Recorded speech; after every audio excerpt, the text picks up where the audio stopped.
इस वीडियो में हम जो चैप्टर करने वाले हैं उसका नाम है डाइजेशन एंड अब्जॉर्प्शन। ठीक है, और इस चैप्टर के थ्रू हम अपनी ह्यूमन फिजियो वाली यूनिट स्टार्ट कर रहे हैं। ठीक है, एक बात मैं बिल्कुल क्लियरली बता दूं कि जो भी डायरेक्ट नोट्स को डाउनलोड करने भागता है उसका कुछ नहीं होने वाला है ना। वो उसको बस 2 मिनट का फील गुड होगा, नोट्स मिल गए, बस उसका कुछ नहीं होगा, है ना। और आप नहीं मेरी बात मान रहे तो वीडियो देख के आप डिफरेंस देख लेना कि वीडियो देख के क्या फ़र्क पड़ता है और खाली नोट्स डाउनलोड करने से क्या फ़र्क पड़ता है।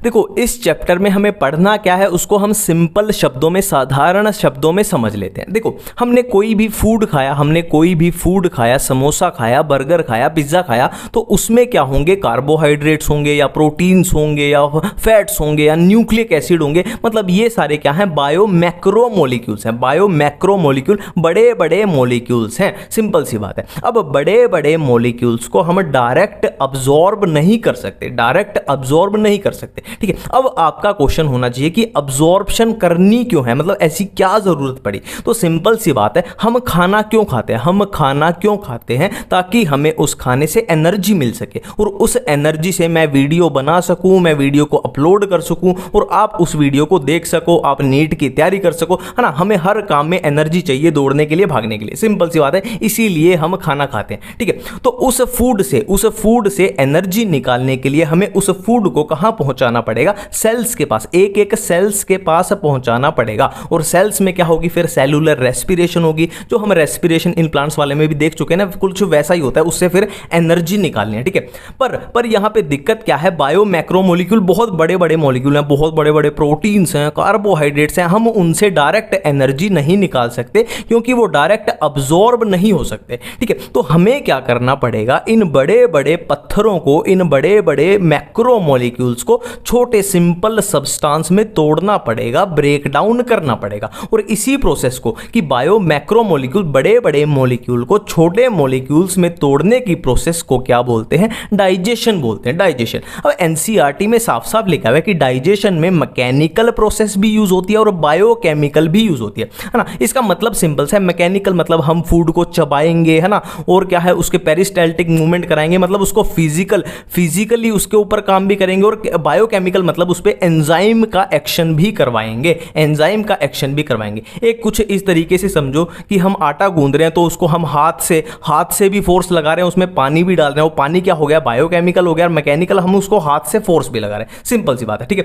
अब सिंपल सब्सटेंस में ये बायो मैक्रो मॉलिक्यूल अपने टूट चुके हैं, जैसे प्रोटीन टूट गया मान लो अमीनो एसिड्स में, फैट्स अपने टूट गए फैटी एसिड ग्लिसरॉल में, है ना, पॉलीसैकेराइड अपने टूट गए मोनोसैकेराइड में। तो सिंपल सब्सटेंस अब क्या है, अब्जॉर्ब हो सकते हैं, ठीक है। अब ये सिंपल सब्सटेंस अब्जॉर्ब होके कहां जाएंगे, ब्लड स्ट्रीम में चले जाएंगे, ब्लड स्ट्रीम में। अब ब्लड स्ट्रीम में जाने का फायदा क्या है, देखो ब्लड स्ट्रीम एक तरीके से अपना जैसे पानी का सिस्टम होता है ना कि पूरे शहर में पानी पाइपलाइन सिस्टम जा रहा है, तो ऐसे ही ब्लड क्या है, पूरी बॉडी में पाइपलाइन सिस्टम के थ्रू, ब्लड वेसल्स के थ्रू फैल रहा है, ठीक है। अब ब्लड के थ्रू ये अब्जॉर्ब हुए हैं जो सब्सटेंस, ये पूरी बॉडी में फैल जाएंगे, जितने भी पूरी बॉडी में टिश्यू हैं उनके पास पहुंच जाएंगे। अब टिश्यू किससे मिलके बना होता है, 8वीं क्लास की बात है, सेल से मिलके बना होता है। और एक सेल को अब क्या चाहिए, फूड चाहिए, ग्लूकोज चाहिए, है ना, सारा फूड चाहिए, मतलब जो भी अपने फूड अब्जॉर्ब किया वो फूड चाहिए। अब उस फूड का क्या करेंगे, हम ऑलरेडी रेस्पिरेशन इन प्लांट में देखे ना, फूड का हम फिर क्या करेंगे, ऑक्सीडेशन करेंगे, ब्रेक डाउन करेंगे, जहां से हमको एटीपी मिलेगी और उस एटीपी यानी एनर्जी का यूज करके अपनी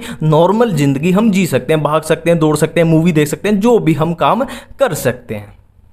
तो सबसे पहले हम बात करने वाले हैं कि जो डाइजेस्टिव सिस्टम होता है वो किससे मिलके बना होता है ना, वो बना कैसे होता है, ठीक है। तो डाइजेस्टिव सिस्टम जो है वो 2 चीजों से मिलके बना है, एक है एलिमेंट्री कैनाल और दूसरा क्या है, एसोसिएटेड ग्लैंड्स, ठीक है। एलिमेंट्री कैनाल और ग्लैंड्स, बिल्कुल सिंपल सी बात है। देखो इसको कुछ इस तरीके से समझेंगे, देखो डाइजेस्टिव सिस्टम में हमें क्या करना है, फूड को डाइजेस्ट करना है, डाइजेस्टिव सिस्टम में हमें फूड को डाइजेस्ट करना है। तो हम क्या करेंगे, उस फूड को क्या करेंगे, एक पाइपलाइन सिस्टम में भेज देंगे, ठीक है।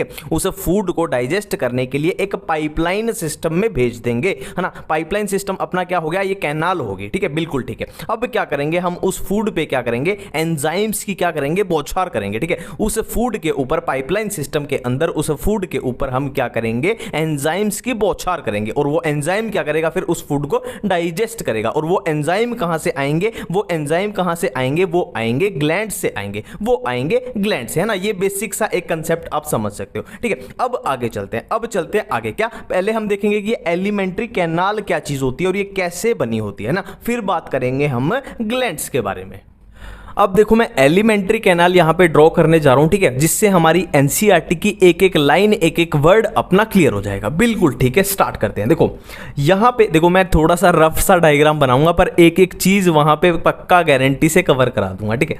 देखो ये है हमारी नोस्ट्रिल, ये है हमारी नोस्ट्रिल, है ना, ये है अपनी क्या है, नोज है, ये अपनी क्या है, ये नोज है, और नोज के ठीक नीचे क्या है अपना, क्या होता है, माउथ होता है। नोज के ठीक नीचे अपना क्या होता है, माउथ होता है, ये अपना माउथ है, ठीक है। अब नोज से हम क्या करेंगे, सांस लेंगे, है ना, हवा आएगी, ये ले भाई नोज थोड़ी सी आगे बढ़ी, और माउथ से हम क्या करते हैं, खाना खाते हैं, ले भाई नोज की भी, ये माउथ की कैविटी भी थोड़ी आगे बढ़ी आगे बढ़ी आगे बढ़ी, ठीक है। अब क्या हुआ, यहाँ पे एक जंक्शन ऐसा आया, यहाँ पे एक पॉइंट ऐसा आया जहाँ पे क्या है, कॉमन पैसेज है, किसके लिए, एयर के लिए और फूड के लिए। देखो बिल्कुल क्लियर है, यहाँ से क्या आएगी, एयर आएगी, हवा आएगी, सांस लेंगे, और यहां से हम क्या खाते हैं, फूड खाते हैं, है ना। तो एक जगह ऐसी आएगी, यहां पे एक जंक्शन ऐसा आएगा जो कॉमन पैसेज है, किसके लिए, एयर के लिए भी और फूड के लिए भी, और इसको हम क्या बोल देंगे, इसको हम बोल देंगे फेरिंग्स, इसको हम बोल देंगे फेरिंग्स बोल देंगे, फेरिंग्स बोल देंगे, ठीक है।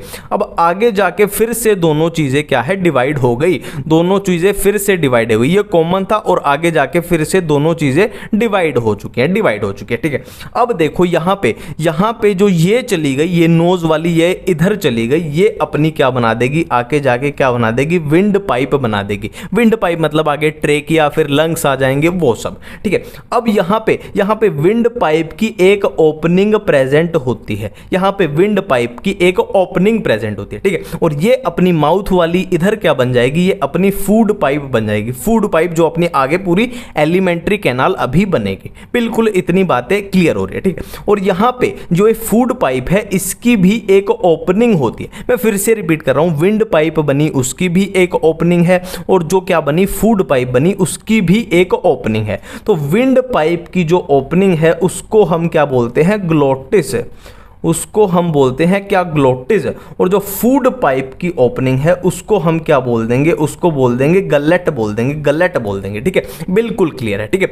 अब देखो हम जब खाना खाएंगे तो हमें डर होता है कि कहीं वो खाना विंड पाइप यानी ट्रेकिया में ना चला जाए, तो इस डर से बचने के लिए ग्लोटिस के ऊपर क्या होता है, एक फ्लैप लाइक स्ट्रक्चर होती है, फ्लैप लाइक स्ट्रक्चर। हम खाना खाएंगे तो खाना जब इस पे ग्लोटिस के ऊपर जो ये स्ट्रक्चर प्रेजेंट है इसके ऊपर गिरेगा, तो ये क्या करेगी, विंड पाइप को एक तरीके से ढक्कन की तरह बंद कर देगी, है ना। और ये क्या है, ये जो स्ट्रक्चर है ये ग्लोटिस के ऊपर प्रेजेंट है, तो इसको क्या बोल देंगे, एपीग्लोटिस। एपी मतलब ऊपर, ग्लोटिस मतलब ये ग्लोटिस के ऊपर प्रेजेंट है, ठीक है। अब देखो ये अपना विंड वाला ये खत्म हो चुका है, क्योंकि हम रेस्पिरेशन वाले चैप्टर में पढ़ते हैं, ठीक है। अब हम अपने किस पे चलते हैं, फूड पाइप वाली पे। तो फूड पाइप यहां से जब आगे चली तो ये स्ट्रक्चर अपनी क्या हो जाएगी, ईसोफेगस हो जाएगी। ये स्ट्रक्चर अपनी हो जाएगी क्या, ईसोफेगस, ठीक है। राइटिंग को थोड़ा संभाल लेना, यहाँ पे कोई दिक्कत नहीं है, आगे चलते हैं, ठीक है। अब देखो अब हम आगे बढ़े, जब आगे बढ़े तो क्या आई, एक जे शेप स्ट्रक्चर आई, ठीक है। एक जे शेप स्ट्रक्चर आई, यहाँ पे जे शेप स्ट्रक्चर, ये जे शेप स्ट्रक्चर आई, बिल्कुल क्लियर है, ठीक है। और इस जे शेप स्ट्रक्चर को क्या बोलते हैं हम, इस जे शेप स्ट्रक्चर को हम बोलते हैं क्या, स्टमक बोलते हैं, स्टमक बोलते हैं, ठीक है, ठीक है। बिल्कुल इतनी बातें क्लियर है। अब इसमें भी, स्टमक में भी क्या है, 3 पोर्शन हमें दिखाई दे रहे हैं, एक ये वाला पोर्शन, एक ये वाला पोर्शन, एक ये वाला पोर्शन, ठीक है। अब देखो जो ये वाला पोर्शन होता है ना, ये होता है कार्डियक पोर्शन, ये होता है कार्डियक पोर्शन, और ये क्या होता है, ये होता है फंडिक पोर्शन। ये कार्डियक, ये फंडिक, और ये होता है पाइलोरिक पोर्शन, पाइलोरिक। देखो इसको थोड़ा सा ऐसे याद रखना, कार्डियक यानी क्या होता है, कार्डियो मतलब दिल होता है, दिल कहाँ होता है, ऊपर होता है। P4 क्या होते हैं, पैर होते हैं, पैर, अपने पैर जो होते हैं, पैर किस तरफ होते हैं, नीचे की तरफ होते हैं, तो कार्डियक वाला ऊपर हो जाएगा और पाइलोरिक वाला नीचे की साइड हो जाएगा, ठीक है। अब देखो ये स्टमक अपना यहाँ पे खत्म हो गया। अब यहाँ से इस पॉइंट से अपनी क्या स्टार्ट होने जा रही है, इंटेस्टाइन स्टार्ट होने जा रही है, इंटेस्टाइन, ठीक है। अब देखो ये अपनी स्मॉल इंटेस्टाइन अब स्टार्ट होने जा रही है, स्मॉल इंटेस्टाइन अपनी स्टार्ट होने जा रही है, ठीक है। तो स्मॉल इंटेस्टाइन जब स्टार्ट होती है किसके साथ स्टार्ट होती है, एक सी शेप, एक सी ना, इसको ये क्या है देखो, एक सी शेप स्ट्रक्चर के साथ स्टार्ट होती है, और ये क्या है अपनी ड्यूडेनम है, ये क्या है अपनी ड्यूडेनम है, ठीक है। और ड्यूडेनम से जब आगे चलते हैं तो थोड़ी सी एनसीईआरटी की वर्ड बता रहा हूं मैं पूरे, एक आगे क्या आती है, एक कोइल्ड स्ट्रक्चर आती है, एक कोइल्ड स्ट्रक्चर जिसको हम क्या बोल देते हैं, जूजिनम बोल देते हैं, जिसको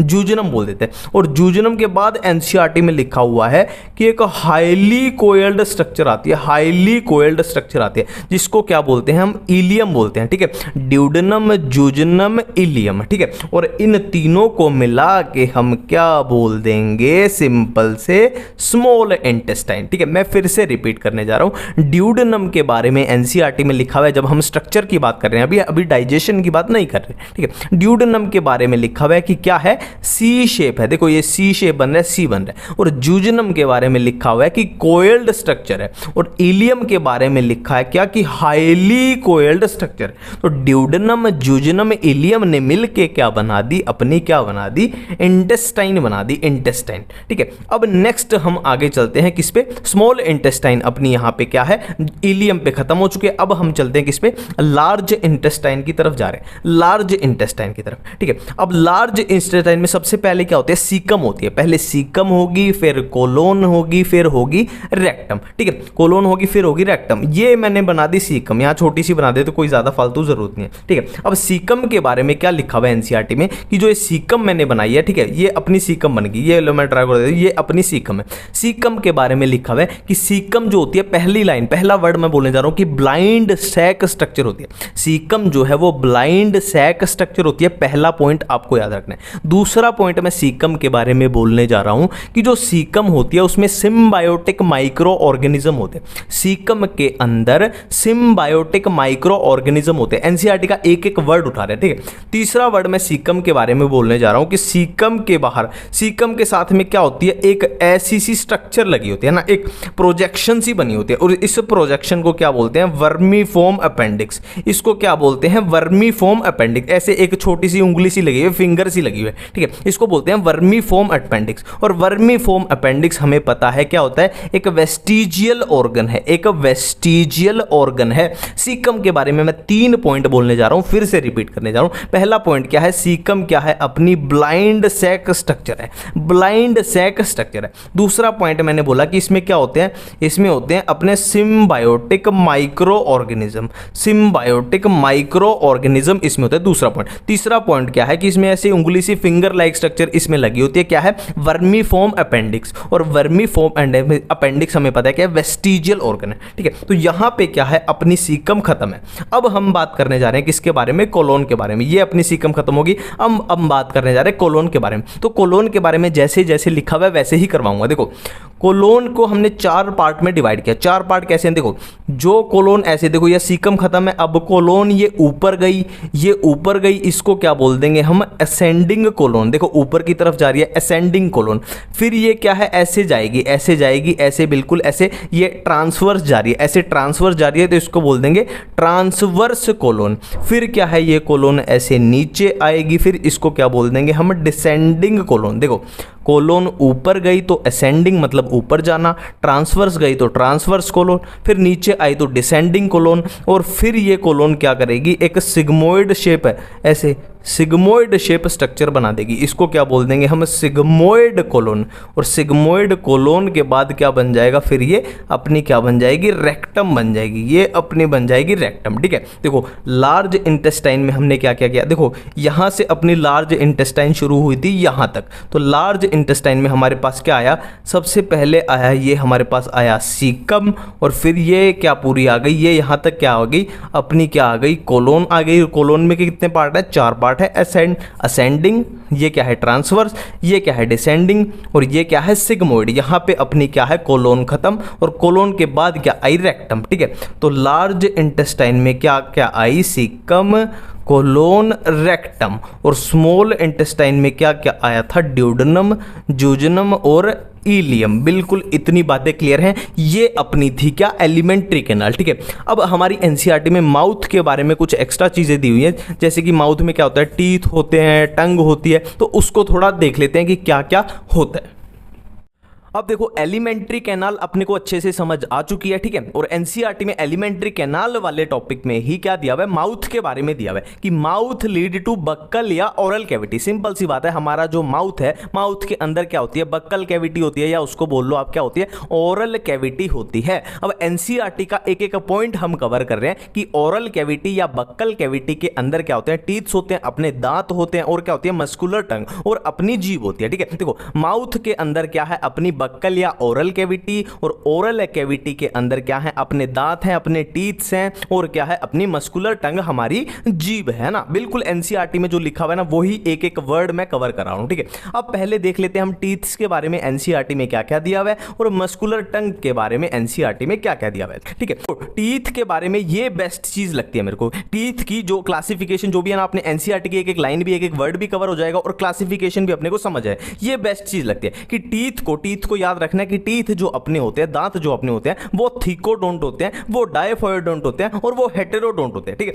टीथ जो होते हैं वो थीकोडोंट होते हैं, वो डायफायोडोंट होते हैं, वो हेटेरोडोंट होते हैं। ये तीन चीजें आपको याद रखनी है। ठीक है, अब इनका मतलब क्या है, देखो थीकोडोंट का मतलब है कि जो टीथ होते हैं वो कहां पे एम्बेडेड हैं, वो सॉकेट ऑफ जॉ बोन है ना। जॉ बोन मतलब अपना जबड़ा जो होता है ना, जबड़ा, जॉ बोन यानी जबड़े में है ना, जबड़े में क्या है, सॉकेट से बने हुए हैं, और सॉकेट में क्या है, एक तरीके से एम्बेडेड है क्या, टीथ है ना। और इस टाइप की अटैचमेंट को ही क्या बोलते हैं, थीकोडोंट बोलते हैं। तो अपने टीथ क्या है, कुछ इस टाइप की अटैचमेंट शो करते हैं। बिल्कुल क्लियर है। ठीक है, नेक्स्ट है अपने टीथ है डायफायोडोंट है। इसका मतलब क्या है, देखो डाय का मतलब क्या होता है, दो। डाय का मतलब होता है दो। मतलब क्या कहना चाहता है, हमारे जो दांत हैं वो जिंदगी में दो बार आते हैं। बोलते हैं ना बच्चों के दूध के दांत है, दूध के दांत जब टूट जाते हैं तो अपने वो बोलते हैं ना पानी वाले दांत या पक्के दांत आएंगे है ना। जो बिल्कुल बच्चा होता है उनके दांत टूटते हैं ना, वो क्या होते हैं, उनके टेम्परेरी टीथ होते हैं, या टेम्परेरी या डेसीडस टीथ होते हैं ना। और एक बार आपके दूध के दांत टूट गए, बच्चे के दूध के दांत टूट गए, फिर क्या आएंगे, उसके पक्के दांत आएंगे। पक्के मतलब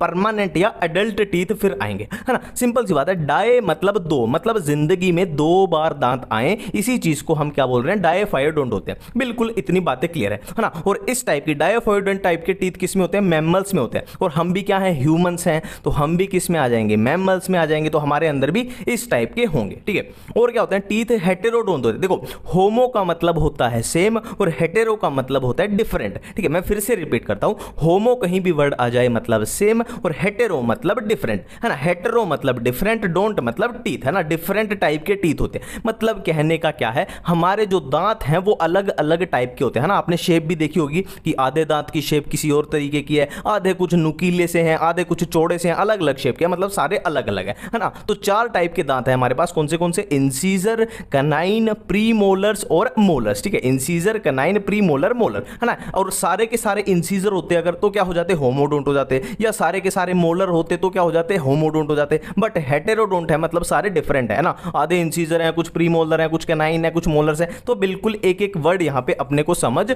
आ गया। ठीक है, अब टीथ के बारे में ही एनसीईआरटी में अपना डेंटल फॉर्मूला दिया हुआ है ना। एडल्ट ह्यूमन का डेंटल फॉर्मूला दिया हुआ है 2123/2123। ठीक है, अब ये अपॉन क्या है, सिंपल सी बात है, ये है हमारा अपर जो है ना। ये मान लो अपर जो मतलब ऊपर वाला जबड़ा है ना, और ये क्या है, लोअर जो यानी नीचे वाला जबड़ा है ना। जैसे जिस टाइप की अरेंजमेंट ऊपर वाले जो में होगी, ठीक उसी टाइप की होगी लोअर जो में। अब ये 2123 क्या है, तो सिंपल है। देखो 2 ये पहला है ना, ये है इंसीजर। सेकंड वाला 1 है, ये क्या है, कनाइन है। फिर 2 क्या है, ये है प्रीमोलर। और फिर 3 क्या है, ये है मोलर है ना। बिल्कुल सेम ऐसे। देखो ये है क्या, इंसीजर, फिर कनाइन, फिर प्रीमोलर, फिर मोलर। एक बार फिर से रिपीट करता हूं, इंसीजर, कनाइन, प्रीमोलर, मोलर। इतनी बातें बिल्कुल क्लियर हैं। ठीक है, अब एक लास्ट जो चीज टीथ के बारे में अपनी एनसीईआरटी में जो दी हुई है, एक ही यही लास्ट है अपनी। ठीक है, और इसमें क्या बोला गया है कि hard chewing surface of teeth is made up of enamel. ठीक है, देखो सिंपल सी बात है, हमारे टीथ आपने देखा होगा बहुत हार्ड होते हैं ना।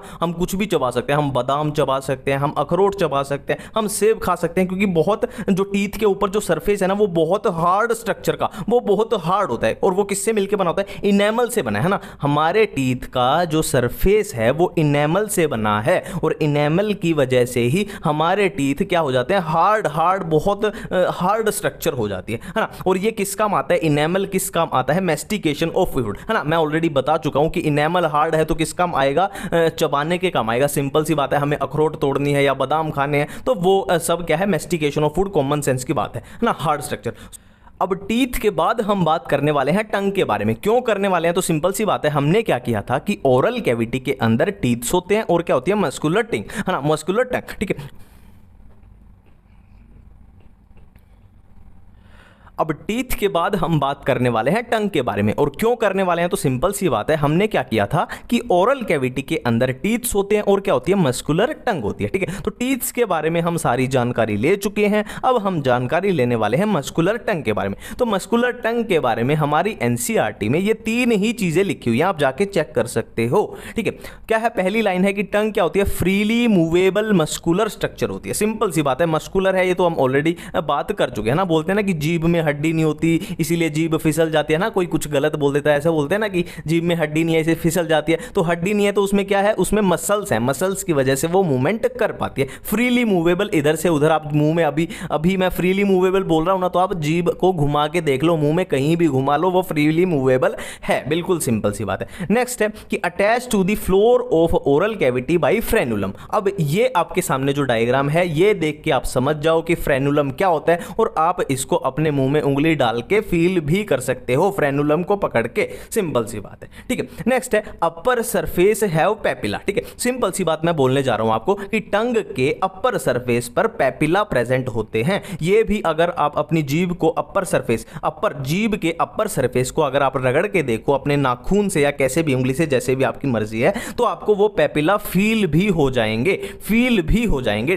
ठीक है। अब एनसीईआरटी में लिखा हुआ है कि ये जो पेपिला होते हैं ना, ये पेपिला, इनमें से कुछ पेपिला के ऊपर, देखो सबके ऊपर नहीं, एनसीईआरटी में साफ साफ लिखा हुआ है कि some of which bear taste bud, ठीक है। मैं फिर से रिपीट करने जा रहा हूं कि टंग के अपर सरफेस पे क्या होते हैं? पेपिला होते हैं। पेपिला हमको फील भी हो जाएंगे, आप शीशे में देखो दिख भी जाएंगे। और इनमें से कुछ पेपिला के ऊपर क्या प्रेजेंट होते हैं? टेस्ट बड्स प्रेजेंट होते हैं, ठीक है। इससे अलग टंग के बारे में एनसीईआरटी में आपको लाइन नहीं मिलेगी, बिल्कुल भी नहीं मिलेगी ढूंढने पर भी, ठीक है।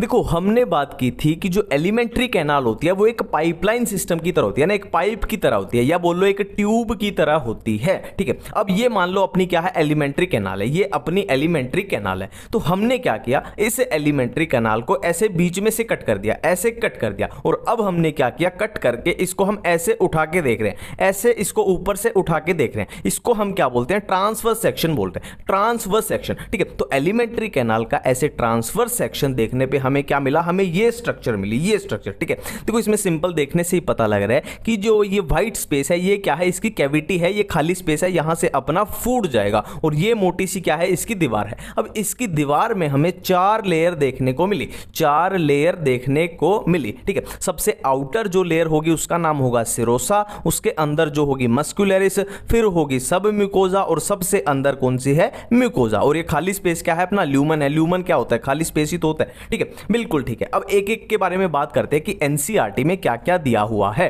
ठीक है। देखो सिरोसा के बारे में एनसीईआरटी में क्या दिया हुआ है? सिरोसा के बारे में दिया हुआ है कि जो सिरोसा लेयर होती है वो मेसोथीलियम और कनेक्टिव टिश्यू से मिलके बनती है। अब मेसोथीलियम क्या होता है? मेसोथीलियम बिल्कुल सिंपल सा है कि विसरल ऑर्गन में जो एपिथीलियम टिश्यू होता है ना, देखो विसरल ऑर्गन्स में जो एपिथीलियम होती है उसी को क्या बोलते हैं? मेसोथीलियम बोलते हैं, है ना। मेसोथीलियम होता है और कनेक्टिव टिश्यू होता है। इससे अलग सिरोसा के बारे में कुछ भी एनसीईआरटी में नहीं लिखा, पूरा कवर है, ठीक है। अब सिरोसा के बाद कौन सी लेयर आई? अपनी मस्कुलरिस लेयर। मस्कुलरिस लेयर के बारे में जो भी एनसीईआरटी में वो यहां पे कॉपी पेस्ट हो चुके हैं, ठीक है। पहला पॉइंट क्या है कि मस्कुलरिस, देखो स्मूथ मसल्स होते हैं। देखो सिंपल सी बात है, एलिमेंट्री कैनाल क्या है? डाइजेस्टिव ट्रैक में, है ना। तो जितने भी अपने ये ऑर्गन है ना, विसरल ऑर्गन, है ना, डाइजेस्टिव वाले और जो भी है विसरल ऑर्गन, ये वैसे अपना मसल वाले चैप्टर में भी कवर हो जाएगा, पर याद रखो एक सिंपल सा रूल कि जितने भी विसरल विसरल ऑर्गन है ना, मतलब अंदर की साइड ऑर्गन है जो ट्यूब बना रहे हैं, वहां पे हमेशा क्या होती है, स्मूथ मसल्स प्रेजेंट होती है। बिल्कुल सिंपल है, ठीक है। अब मसल लेयर भी दो हैं, एक इनर है एक आउटर है, ठीक है।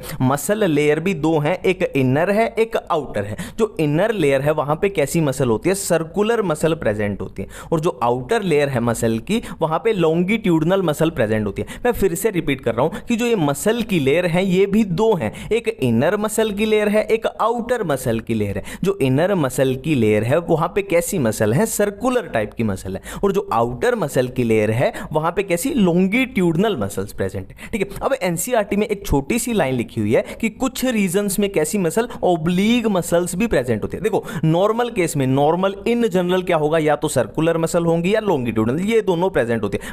बट कुछ रीजंस में कैसी है, ओब्लीग मसल लेयर भी प्रेजेंट होती है। मस्कुलर के बारे में इससे ज्यादा अपनी एनसीईआरटी में कुछ लिखा नहीं हुआ, ठीक है। नेक्स्ट है अपनी सब म्यूकोजा। सब म्यूकोजा देखो, इसको मैं एक एक पॉइंट बोलता चलूंगा, उस पॉइंट को दिमाग में छाप लेना क्योंकि ये बहुत इंपॉर्टेंट है और एनसीईआरटी में ऐसे ही लिखा हुआ है, ये बहुत इंपॉर्टेंट है, इस पे 10 स्टार लगा लो। देखो सब म्यूकोजा में क्या होता है, नर्व्स होती है, ब्लड वेसल्स होती है, लिम्फ वेसल्स होती है, ठीक है। मैं फिर से बोल रहा हूं 10 स्टार लगा लो। ये क्वेश्चन आ जाए कि कौन सी ऐसी लेयर है, एलिमेंट्री कैनाल की कौन सी ऐसी लेयर है, या क्वेश्चन आ जाए गट की, अपने गट की कौन सी ऐसी लेयर है जिसमें ब्लड वेसल्स या लिम्फ वेसल्स या नर्व्स प्रेजेंट होती है, तो कौन सी है, सब म्यूकोजा है, सब म्यूकोजा, ठीक है। अब एक बहुत इंपॉर्टेंट लाइन एनसीईआरटी में लिखी हुई है कि जो ड्यूडेनम की सब म्यूकोजा होती है ना, कहीं बाकी कहीं नहीं बोला, बाकी कहीं नहीं बोला, ना लार्ज इंटेस्टाइन, ना सीकम, ना कोलोन, ना रेक्टम, ना स्टमक, कहीं की बात नहीं की, सिर्फ बात की गई है किसकी, ड्यूडेनम की बात की गई है कि सब म्यूकोजा, जो ड्यूडेनम की सब म्यूकोजा होती है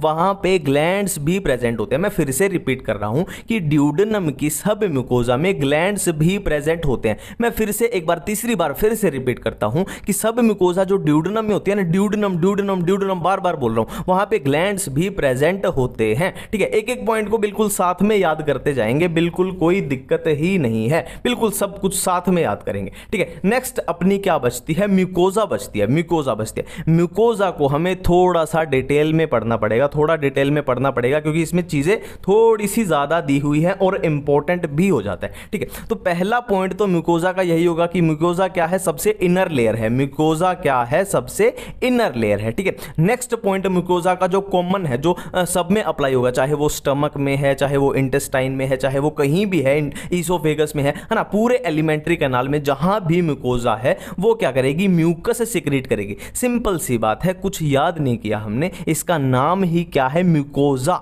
नाम में ही आ रहा है म्यूकोजा, मतलब ये म्यूकस को सिक्रीट करेगी। और म्यूकस को सिक्रीट किस रीजन से करेगी, क्यों करेगी, मतलब ऐसी क्या पावर है इसके पास, तो सिंपल सी बात है, म्यूकोजा के अंदर गोबलेट सेल्स प्रेजेंट होती है, म्यूकोजा के अंदर गोबलेट सेल्स प्रेजेंट होती है, और इन गोबलेट सेल का काम क्या होता है, म्यूकस सिक्रीट करना। बिल्कुल सिंपल सी बात यहां पे खत्म हुई, ठीक है। अब जो म्यूकोजा के बारे में एनसीईआरटी में दिया हुआ है ना, आगे देखो ये तो इन जनरल बात की कि पूरी म्यूकोजा, पूरी एलिमेंट्री म्यूकोजा, पूरी एलिमेंट्री कैनाल की म्यूकोजा को ये पॉइंट कवर करना था, ठीक है।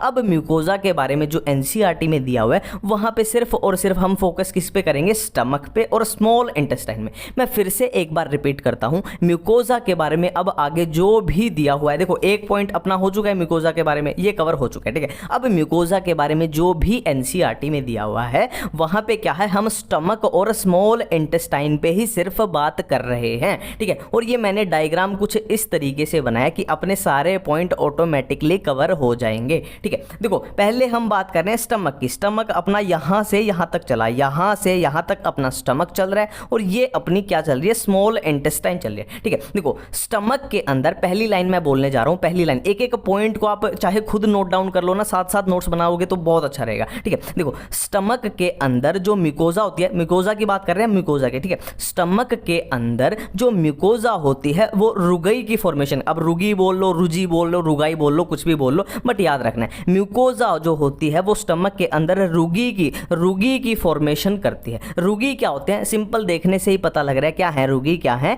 इर्रेगुलर फोल्ड्स हैं। इर्रेगुलर फोल्ड्स को हम क्या बोलते हैं, रुगी। और ये कहां पे प्रेजेंट है, स्टमक। साथ साथ में याद करेंगे, इसीलिए बार बार चीजें रिपीट कर रहा हूं, एक एक चीज को साथ में याद करके जाएंगे, बिल्कुल साथ में, ठीक है। मैं पहला पॉइंट मैंने क्या बोला कि स्टमक के अंदर जो म्यूकोजा होती है वो रुगी की फॉर्मेशन करती है। और रुगी क्या होते हैं, एनसीईआरटी में साफ साफ लिखा हुआ है रुगी के ब्रैकेट में कि इर्रेगुलर फोल्ड ऑफ म्यूकोजा को क्या बोलते हैं, रुगी बोलते हैं। पहला पॉइंट हो गया। दूसरा पॉइंट क्या होता है कि जो म्यूकोजा होती है वो स्टमक के अंदर ग्लैंड्स की फॉर्मेशन करती है। मैं फिर से रिपीट करने जा रहा हूं कि स्टमक के अंदर म्यूकोजा जो होती है वो ग्लैंड्स भी बनाती है, ठीक है। अब स्टमक के रिलेटेड जो भी टर्म आती है ना उसको हम क्या बोलते हैं, गैस्ट्रिक बोलते हैं, गैस्ट्रिक, ठीक है। देखो लीवर के रिलेटेड हेपेटिक, किडनी के रिलेटेड रीनल और स्टमक के रिलेटेड गैस्ट्रिक। तो गैस्ट्रिक स्टमक में जो ग्लैंड्स प्रेजेंट होंगे उनको हम बोल देंगे क्या, गैस्ट्रिक ग्लैंड्स, ठीक है। मैं फिर से रिपीट करता हूं, देखो म्यूकोजा ने दो चीजें स्टमक में बनाई, एक तो रुगी बनाई, एक गैस्ट्रिक ग्लैंड्स बनाए, बिल्कुल क्लियर है, ठीक है। अब स्टमक अपना कंप्लीट है। अब हम आ जाते हैं क्या,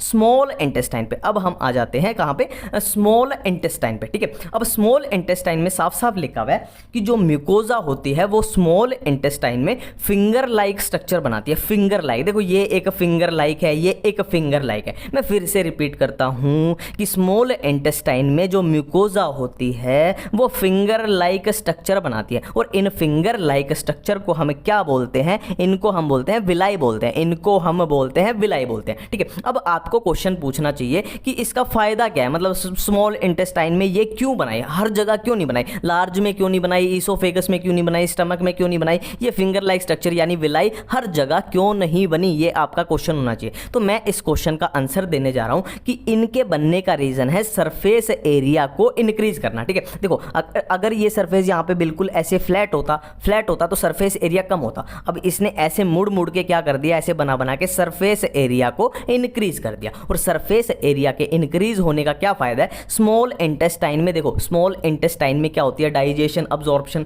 ठीक है, अपनी बहुत सारी प्रोसेस होती है स्मॉल इंटेस्टाइन। तो हमें क्या है, फूड पे बहुत काम करना है, तो फूड पे बहुत काम करना है तो हमें ज्यादा से ज्यादा क्या चाहिए, सरफेस एरिया चाहिए, है ना, अच्छे से काम करने के लिए। बिल्कुल सिंपल सी बात है, ठीक है। ये विलाई है, ठीक है। अब देखो, अब ये विलाई के अंदर क्या चीजें आ रही हैं, देखो विलाई के अंदर क्या है, ब्लड कैपिलरीज हैं, ठीक है। ये ब्लड कैपिलरीज है, देखो ये रेड वाली ब्लू वाली, रेड वाली ब्लू वाली क्या है अपनी रेड, ये रेड ब्लू क्या है अपनी ब्लड कैपिलरीज है। विलाई के अंदर क्या है, ब्लड कैपिलरीज आ रही है, ठीक है। और विलाई के अंदर अब 5 स्टार लगा लो क्योंकि ये आप भूलने वालों। मैं फिर से रिपीट कर रहा हूं, अब मैं जो बोलने जा रहा हूं वहां पे 10 स्टार, 15 स्टार, 5 स्टार, जितने भी स्टार लगाने हैं लगा लो, ये आप भूलने वाले हो, मैं पहले ही बता रहा हूं। देखो विलाई के अंदर लिम्फ वेसल की सप्लाई होती है। मैं फिर से रिपीट करूंगा, विलाई के अंदर लिम्फ वेसल की सप्लाई होती है। ये जो है ना, ये व्हाइट कलर की, ये अपनी क्या है, लिम्फ वेसल है, लिम्फ वेसल। अब इसको क्या बोलते हैं, लैक्टियल बोलते हैं, इसको हम बोलते हैं लैक्टियल। अब याद करो लैक्टोज वर्ड किससे रिलेटेड होता है ना, मिल्क के रिलेटेड होता है। लैक्टोज वर्ड किससे रिलेटेड होता है, मिल्क के रिलेटेड होता है। अब आपको क्वेश्चन पूछना चाहिए कि इसको लैक्टियल क्यों बोला गया, तो सिंपल सी बात है, लिम्फ वेसल में, लिम्फ में क्या होता है, आरबीसी प्रेजेंट नहीं होती, लिम्फ में सिर्फ क्या होता है, व्हाइट ब्लड सेल होती है, व्हाइट ब्लड सेल मैक्सिमम, है ना, ज्यादातर मात्रा में डब्ल्यूबीसी होती है ना। तो डब्ल्यूबीसी यानी व्हाइट ब्लड सेल इसमें होंगी, तो ये व्हाइट कलर की दिखेगी, व्हाइट कलर की दिखेगी। और मिल्क भी कैसा होता है, व्हाइट कलर का, तो इसीलिए इसको बोलते हैं क्या, लैक्टियल बोलते हैं। मिल्क से रिलेटेड व्हाइट अपना हो गया, ठीक है, बिल्कुल ठीक है, इतनी बातें क्लियर है। अब देखो दो विलाई, देखो ये एक विलाई बनी, ये दूसरी विलाई बनी, तो दो विलाई के बीच में ये स्पेस सा बन जाता है, ये स्पेस सा बन जाता है, इसको क्या बोलते हैं, क्रिप्ट बोलते हैं। और ज्यादा अच्छे से बोले तो एनसीईआरटी में साफ साफ लिखा हुआ है, इसको क्या बोलते हैं, क्रिप्ट्स ऑफ लेबर कोहेन, ठीक है, क्रिप्ट्स ऑफ लेबर कोहेन, ये एनसीईआरटी में लिखा हुआ है, ठीक है। अब मैं एक और बात बोलने जा रहा हूं जो एनसीईआरटी में लिखी हुई है। देखो ये अपने पास एक विलाई है, ये दूसरी विलाई। अब एनसीईआरटी में बोला गया कि विलाई के ऊपर जो सेल्स प्रेजेंट होती है ना, देखो ये विलाई के ऊपर सेल्स प्रेजेंट है, ये विलाई के ऊपर सेल्स प्रेजेंट है, और सेम इसके ऊपर भी ऐसी होंगी। विलाई के ऊपर जो सेल्स प्रेजेंट होती है उनसे क्या निकलती है, कुछ ऐसे ऐसे ऐसे ऐसे घास सी निकलती है, कुछ ऐसे ऐसे घास सी निकलती है, और इस घास को क्या बोलते हैं, माइक्रोविलाई, माइक्रोविलाई। देखो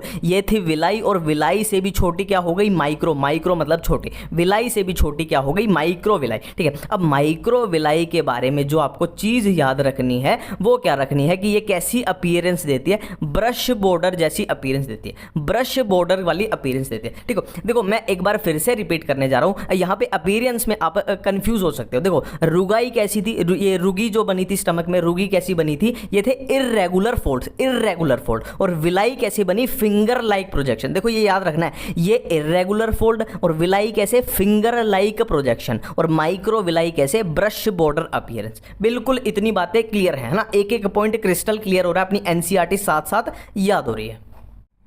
अब नेक्स्ट हम करने वाले हैं डाइजेस्टिव ग्लैंड्स। क्यों करने वाले हैं, तो सिंपल सी बात है, हमने क्या किया था कि डाइजेस्टिव सिस्टम में दो चीजें होती हैं, एलिमेंट्री कैनाल और एसोसिएटेड ग्लैंड्स। और एलिमेंट्री कैनाल जो है हम वो पूरा पोर्शन अपना यहां कंप्लीट कर चुके हैं, और अब हम क्या करने वाले हैं, एसोसिएटेड ग्लैंड्स, है ना, मतलब डाइजेस्टिव ग्लैंड्स। अब हम पढ़ रहे हैं क्या, डाइजेस्टिव ग्लैंड्स। तो डाइजेस्टिव ग्लैंड्स एनसीईआरटी के अकॉर्डिंग बात करें तो डाइजेस्टिव ग्लैंड हमारे पास क्या है, तीन टाइप के हैं। कौन से पहले कौन से हैं, सलाइवरी ग्लैंड्स हैं। सलाइवरी ग्लैंड्स बिल्कुल नाम से ही कवर हो रहा है कि सलाइवरी है तो क्या सिक्रेट करेंगे, वो सलाइवा को सिक्रेट करेंगे। दूसरा कौन सा है, लीवर है। लीवर क्या सिक्रेट करेगा, अपना बाइल सिक्रेट करेगा। थर्ड क्या है, अपना पैंक्रियाज है। देखो पैंक्रियाज के बारे में हमें नॉर्मली पता ही होता है कि ये एंडोक्राइन ग्लैंड भी है और एक्सोक्राइन भी है, ठीक है। ये दोनों तरीके से बिहेव कर सकते हैं। जो इसका एंडोक्राइन पार्ट है, पैंक्रियाज का जो एंडोक्राइन पार्ट है वो क्या है, हार्मोन से सिक्रेट करता है। वो होते हैं ना अपने इंसुलिन, ग्लूकागोन, वो हार्मोन वाले चैप्टर में अपने आ जाएंगे, टेंशन मत लो। और पैंक्रियाज का जो एक्सोक्राइन पार्ट है वो क्या सिक्रेट करता है, वो अल्कलाइन पैंक्रियाटिक जूस। देखो पैंक्रियाज है तो क्या निकलेगा, पैंक्रियाटिक जूस ही निकलेगा उससे। और याद रखने लायक बात है कि वो अल्कलाइन होता है, अल्कलाइन, एसिडिक नहीं होता। सिंपल सी बात है, गैस्ट्रिक जो स्टमक की सिक्रीशन होती है ना वो एसिडिक होती है, यहां पे क्या है, पैंक्रियाज की अल्कलाइन होती है ना, अल्कलाइन होती है। बिल्कुल इतनी बातें सिंपल है ना। अब इन पे एक एक करके बात करेंगे। सबसे पहले सलाइवरी ग्लैंड, फिर लीवर, फिर पैनक्रियाज, ठीक है। तो सबसे पहले हम बात करने वाले हैं किसके बारे में, सलाइवरी ग्लैंड्स के बारे में। सलाइवरी ग्लैंड्स, ठीक है। सलाइवरी ग्लैंड्स हमारे पास तीन टाइप के हैं। कौन से, पैरोटिड ग्लैंड्स, और कौन से हैं, सब मैक्सिलरी, या इनका दूसरा नाम आप बोल सकते हो सब मैंडिबुलर ग्लैंड या सब लिंगुअल्स ग्लैंड, ठीक है। मैं फिर से रिपीट कर रहा हूं कि सलाइवरी ग्लैंड्स हमारे पास हैं तीन टाइप के, पैरोटिड ग्लैंड्स, सब मैक्सिलरी या सब मैंडिबुलर ग्लैंड्स या सब लिंगुअल ग्लैंड, ठीक है। अब पैरोटिड क्या होते हैं, पैरोटिड कहां पे, चीक्स में प्रेजेंट होते हैं। चीक्स के नीचे लगा लो या चीक्स में, बस आपको याद जो वर्ड रखना है वो याद रखना है कि पैरोटिड कहां, चीक्स के साथ इनका रिलेशन है, इतनी सी बात। अब ये सब मैक्सिलरी या सब मैंडिबुलरी, ये तो नाम से ही पता लग रहा है। देखो सब का मतलब नीचे, मैक्सिला मतलब अपनी मैक्सिला जो होता है ना, मैक्सिला क्या होता है, अपना अपर जो, ऊपर वाला जबड़ा, अपर जो, या क्या है, सब का मतलब नीचे, मैंडिबुलर मतलब लोअर जो, नीचे वाला जबड़ा, लोअर जो, ठीक है। या तो क्या होंगे, ऊपर वाले अपर जो के नीचे होंगे या लोअर जो के नीचे, कुछ भी याद रख सकते हो, एनसीईआरटी में ऐसे ही लिखा हुआ है, ठीक है। नेक्स्ट है सब लिंगुअल। देखो सब का मतलब नीचे, लिंगुअल का मतलब होता है टंग। आपने सुना होगा ना कि लैंग्वेज बायलिंगुअल, बायलिंगुअल मतलब जो दो भाषा बोल सकता है, और भाषा बोलते कहां से हैं, जीभ की हेल्प से बोलते हैं, है ना। तो लिंगुअल वर्ड होता है टंग के रिलेटेड। सब मतलब नीचे, बिलो, और लिंगुअल मतलब टंग, मतलब जो सब लिंगुअल सलाइवरी ग्लैंड होंगे वो टंग के नीचे होंगे। एक एक चीज को साथ में याद करते हुए चलना है, ठीक है। अब देखो अपना सलाइवरी ग्लैंड क्या है, कंप्लीट हो चुका है। अब हम चलते हैं कहां, लीवर की तरफ, ठीक है। देखो लीवर अगर आप एनसीईआरटी में पढ़ोगे ना तो थोड़ा सा आप कंफ्यूज हो जाओगे, क्या लोब है, लोब्यूल्स क्या है, हेपेटिक सेल क्या है, ये वो कंफ्यूज थोड़ा सा करता है वो, है ना। तो मैंने एनसीईआरटी की एक एक लाइन को उठा के कुछ इस तरीके का फ्लो बनाया कि आपको छोटी सी भी कंफ्यूजन नहीं होगी, एक एक चीज आपको एनसीईआरटी की याद हो जाएगी ऑटोमेटिकली, ठीक है। देखो ये अपना लीवर है ना, हमारे पास कितना लीवर होता है, एक ही लीवर होता है ना, एक ह्यूमन के पास, है ना, एक इंसान के पास कितना होता है, एक लीवर होता है। और एक लीवर के अंदर कितने लोब्स होते हैं, दो लोब्स होते हैं। एक हो गया राइट लोब और एक हो गया लेफ्ट लोब, है ना। मैं फिर से रिपीट करता हूं, एक लीवर होता है और एक लीवर के अंदर दो लोब्स होते हैं, एक राइट लोब, एक लेफ्ट लोब, ठीक है। अब इन लोब्स के अंदर क्या प्रेजेंट होते हैं, लोब्यूल्स प्रेजेंट होते हैं, लोब्यूल्स, ठीक है। अब ये लोब्यूल्स कहां प्रेजेंट है, लीवर के अंदर प्रेजेंट है। और लीवर के लिए जो टर्म यूज होती है वो होती है हेपेटिक, है ना। हेपेटिक वर्ड कहीं भी आ जाए मतलब वो लीवर के बारे में बात कर रहे हैं, ठीक है। तो लीवर के लिए क्या टर्म यूज होती है, हेपेटिक, है ना। हेपेटिक जहां भी वर्ड आ जाए मतलब लीवर के रिलेटेड बात की जा रही है ना। मैं फिर से रिपीट करता हूं, लीवर के अंदर क्या है, दो लोब्स हैं, एक राइट लोब, एक लेफ्ट लोब। और लोब्स के अंदर, दोनों लोब्स के अंदर क्या है, हेपेटिक लोब्यूल्स हैं। लोब्यूल्स के ऊपर मैंने लगाया है एक स्टार। स्टार क्यों लगाया, क्योंकि एनसीईआरटी में साफ साफ एक लाइन लिखी हुई है कि hepatic lobules are the structural and functional unit of liver. मैं एक बार फिर से रिपीट करने जा रहा हूं कि hepatic lobules are the structural and functional unit of liver. ये एनसीईआरटी में लाइन लिखी हुई है, इसीलिए मैंने यहां पे स्टार लगाया, ठीक है। बिल्कुल सिंपल है, हम लोब्यूल्स तक पहुंच चुके हैं। अब इन लोब्यूल्स के अंदर क्या होती हैं, हेपेटिक सेल्स होती हैं। देखो हेपेटिक मतलब लीवर और सेल्स मतलब लीवर में जो सेल्स होती है, सिंपल सी बात है ना। और ये सेल्स कैसी फॉर्म में होती है, कोड्स की फॉर्म में। कोड्स मतलब बोल सकते हो आप तार जैसे, है ना, तार वायर जैसे, सिंपल सी बात है, ठीक है। अब ये सेल्स क्या करेंगी, अब ये सेल्स क्या करेंगी, ये बाइल सिक्रीट करेंगे, है ना, हेपेटिक सेल्स सिक्रीट बाइल, और ये बाइल अब जाके कहां स्टोर हो जाएगा, गॉल ब्लैडर में स्टोर हो जाएगा। देखो एक तरीके से लीवर क्या होता है, बैंक होता है, बैंक, है ना, बैंक से गाड़ी में पैसा आया और यहां पे एटीएम में स्टोर हो गया, एटीएम में। अब जिसको भी पैसा चाहिए वो क्या करेगा, एटीएम डालेगा और एटीएम से पैसा निकाल लेगा, सिंपल सी बात है। अब यहां पे मैं एक और चीज कवर करने जा रहा हूं जो एनसीईआरटी में साफ साफ लिखा हुआ है। देखो ये जो हेपेटिक लोब्यूल्स होते हैं ना, हेपेटिक लोब्यूल्स, ये मैंने हेपेटिक लोब्यूल बनाए, ये लोब्यूल्स है। अब ये लोब्यूल्स जो होते हैं ये एक थिन कनेक्टिव टिश्यू कवरिंग से कवर होते हैं, ठीक है।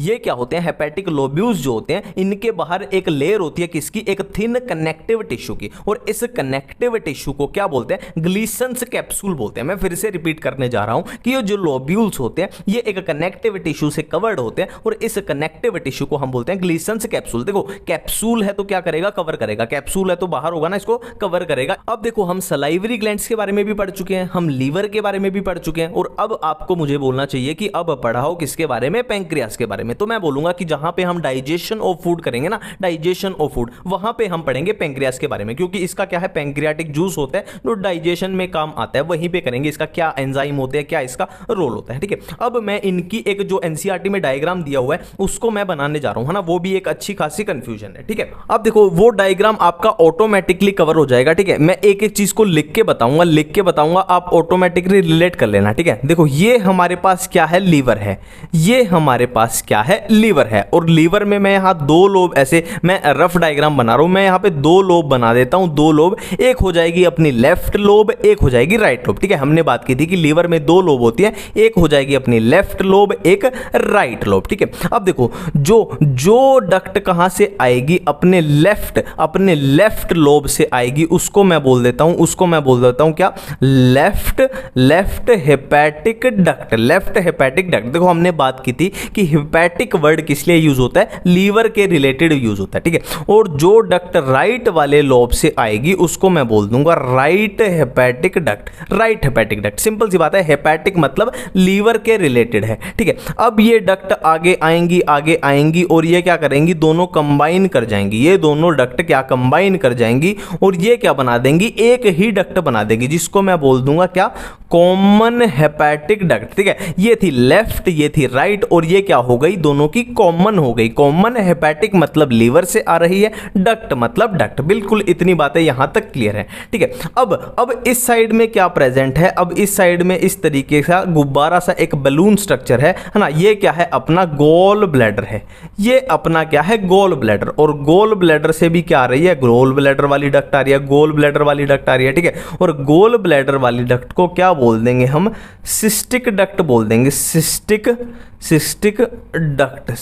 डक्ट, ठीक है। बिल्कुल इतनी बातें क्लियर हैं, ठीक है। अब देखो ये आगे आएगी और क्या है, ये भी थोड़ा आगे बढ़ाएगी, है ना, दोनों हाथ मिला लेंगी, ठीक है। इनका हाथ मिलवा देते हैं एक बार अच्छे से, डायग्राम में अच्छे से इनका हाथ मिलवा देते हैं, ठीक है। अब क्या होंगी, ये क्या बना देंगी, ये एक अलग ही कॉमन डक्ट बना देंगी। इन्होंने क्या किया, अलग ही कॉमन डक्ट बना दी, ठीक है। मैं एक बार फिर से रिवाइज कर देता हूं। देखो ये थी अपनी क्या, सिस्टिक डक्ट, जो कहां से आई थी, गॉल ब्लैडर से, और ये क्या थी, अपनी कॉमन हेपेटिक डक्ट, जो कहां से आई थी, लीवर से यहां पे आई थी, ठीक है। अब सिस्टिक डक्ट और कॉमन हेपेटिक डक्ट कंबाइन कर चुकी है और इन्होंने क्या बना दी, यहां पे इन्होंने क्या बना दी, बाइल डक्ट बना दी, इन्होंने क्या बना दी, ये बाइल डक्ट बना दी। आप इसको बोलो कॉमन बाइल डक्ट भी बोल सकते हो, ठीक है।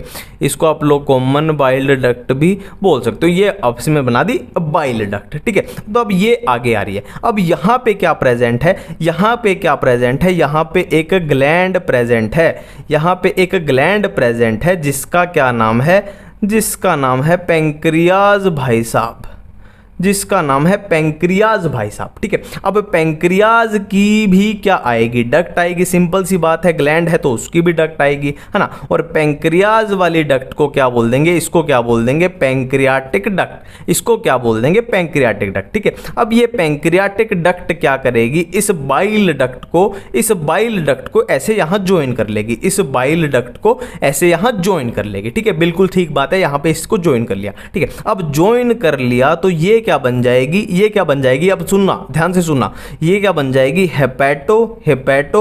हेपेटो वर्ड यूज हो गया, मतलब कुल मिला के लगा लो लीवर के लिए और गोल ब्लैडर के लिए, दोनों के लिए ही यूज हो गया। हेपेटो पैंक्रियाटिक डक्ट, ये बन गई हेपेटो पैंक्रियाटिक डक्ट। बिल्कुल इतनी बातें क्लियर हो रही है। देखो हेपेटो वर्ड यूज हो गया, लीवर और गोल ब्लैडर दोनों को मिला के ही यूज हो गया, और पैंक्रियाटिक मतलब इसने पैंक्रियाटिक को भी ज्वाइन कर लिया, और ये क्या है, डक्ट है। ये बन गई कॉमन हेपेटो पैंक्रियाटिक डक्ट।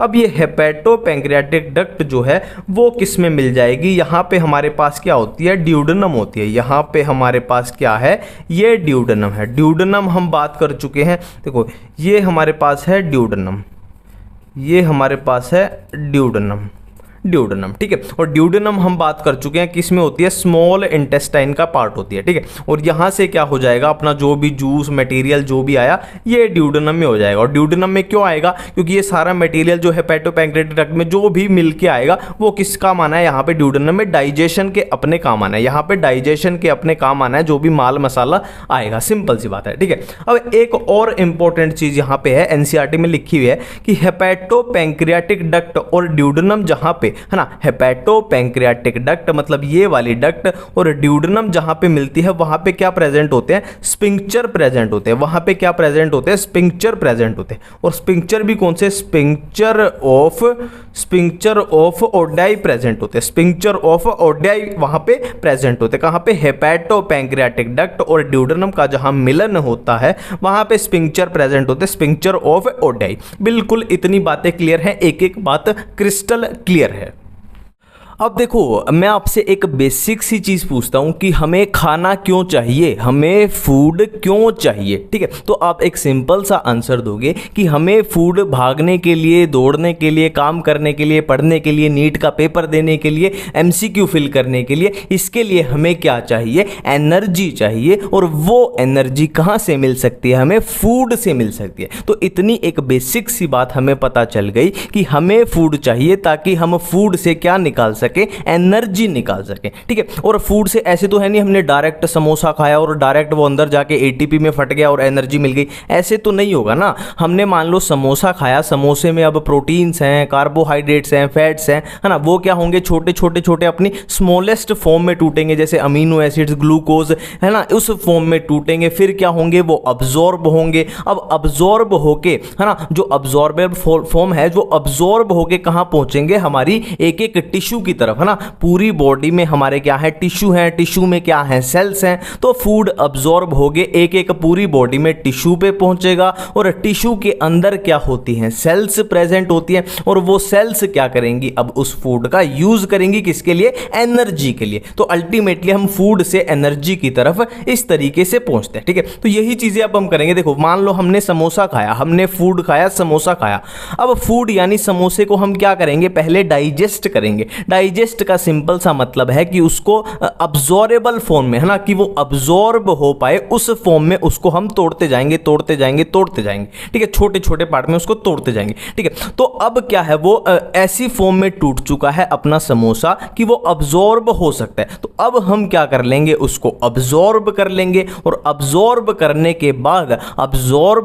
के बाद हम पूरी बॉडी में हमारे टिश्यू प्रेजेंट है, अलग अलग है, हाथ में अलग है, पैर में है ना, पेट में है, सिर में है, नाक में है, कान में है, ठीक है। तो पूरी बॉडी में टिश्यू प्रेजेंट है। तो उस फूड को जो अब्जॉर्ब हुआ है हम पूरी बॉडी के टिश्यू के पास पहुंचा देंगे, है ना। और इसी अब्जॉर्ब हुए फूड को पूरी बॉडी के टिश्यू के पास पहुंचाने की प्रोसेस को हम क्या बोलते हैं, एसिमिलेशन, है ना। फूड को हम क्या कर देंगे, फिर एसिमिलेट कर देंगे। अब टिश्यू के अंदर क्या प्रेजेंट होंगी, एक एक टिश्यू के अंदर क्या प्रेजेंट होगी, सेल्स, है ना। सेल्स से मिलके ही टिश्यू बनता है। अब वो सेल क्या करेंगी, इस फूड का यूज कर लेंगी किसके लिए, एनर्जी के लिए, है ना। जो हमने सेलुलर रेस्पिरेशन, प्लांट रेस्पिरेशन में भी किया था ना, कुछ वैसा ही होता है माइटोकॉन्ड्रिया, और वो एनर्जी अपनी एटीपी बन जाएगी और हम जिंदा रहेंगे। तो ये इतनी सी बेसिक चीजें अपने को समझ आती हैं, बिल्कुल ठीक है, ठीक है। अब इसके साथ ही मैं आपकी एक छोटी सी कंफ्यूजन दूर कर दूं, सारा ये एनसीईआरटी में दिया हुआ है। देखो हमने फूड खाया, हमने समोसा खाया,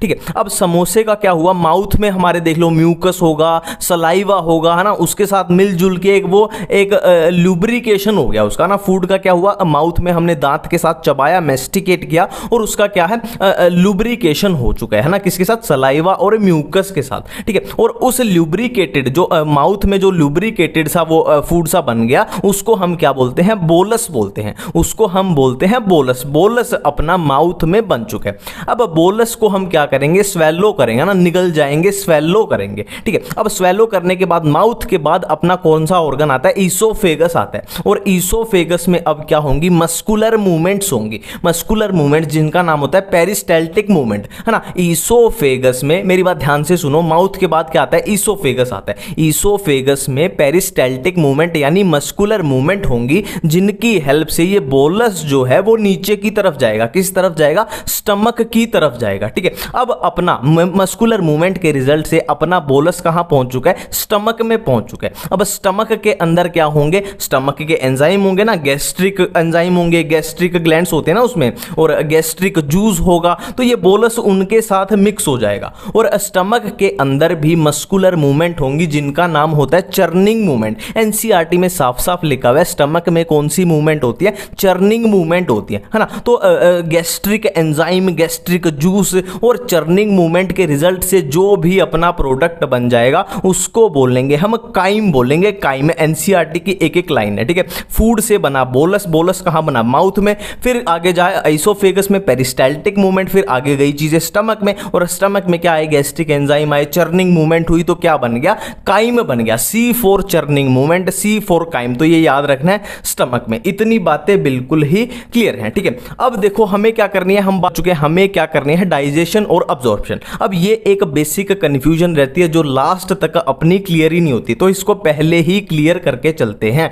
ठीक है। हमें दो चीजें करनी है, डाइजेशन और अब्जॉर्प्शन, ठीक है। और एसिमिलेशन तो सिंपल सी बात है, डायरेक्ट इतना सा लिखा हुआ है कि जो हम अब्जॉर्ब जिसको कर लेंगे उसको हम टिश्यू तक पहुंचा देंगे, उसको हम बोल देंगे, क्या बोल देंगे, एसिमिलेशन बोल देंगे, ठीक है।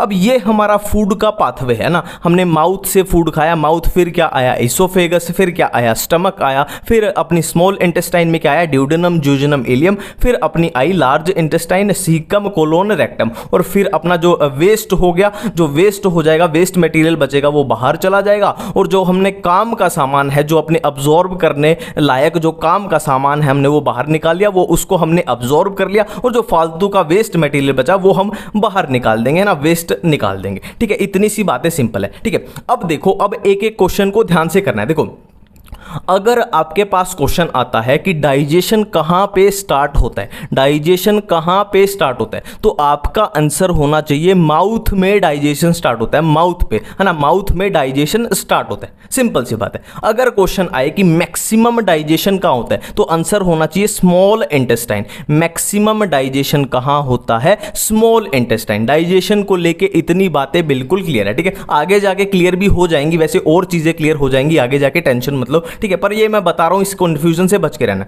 ठीक है।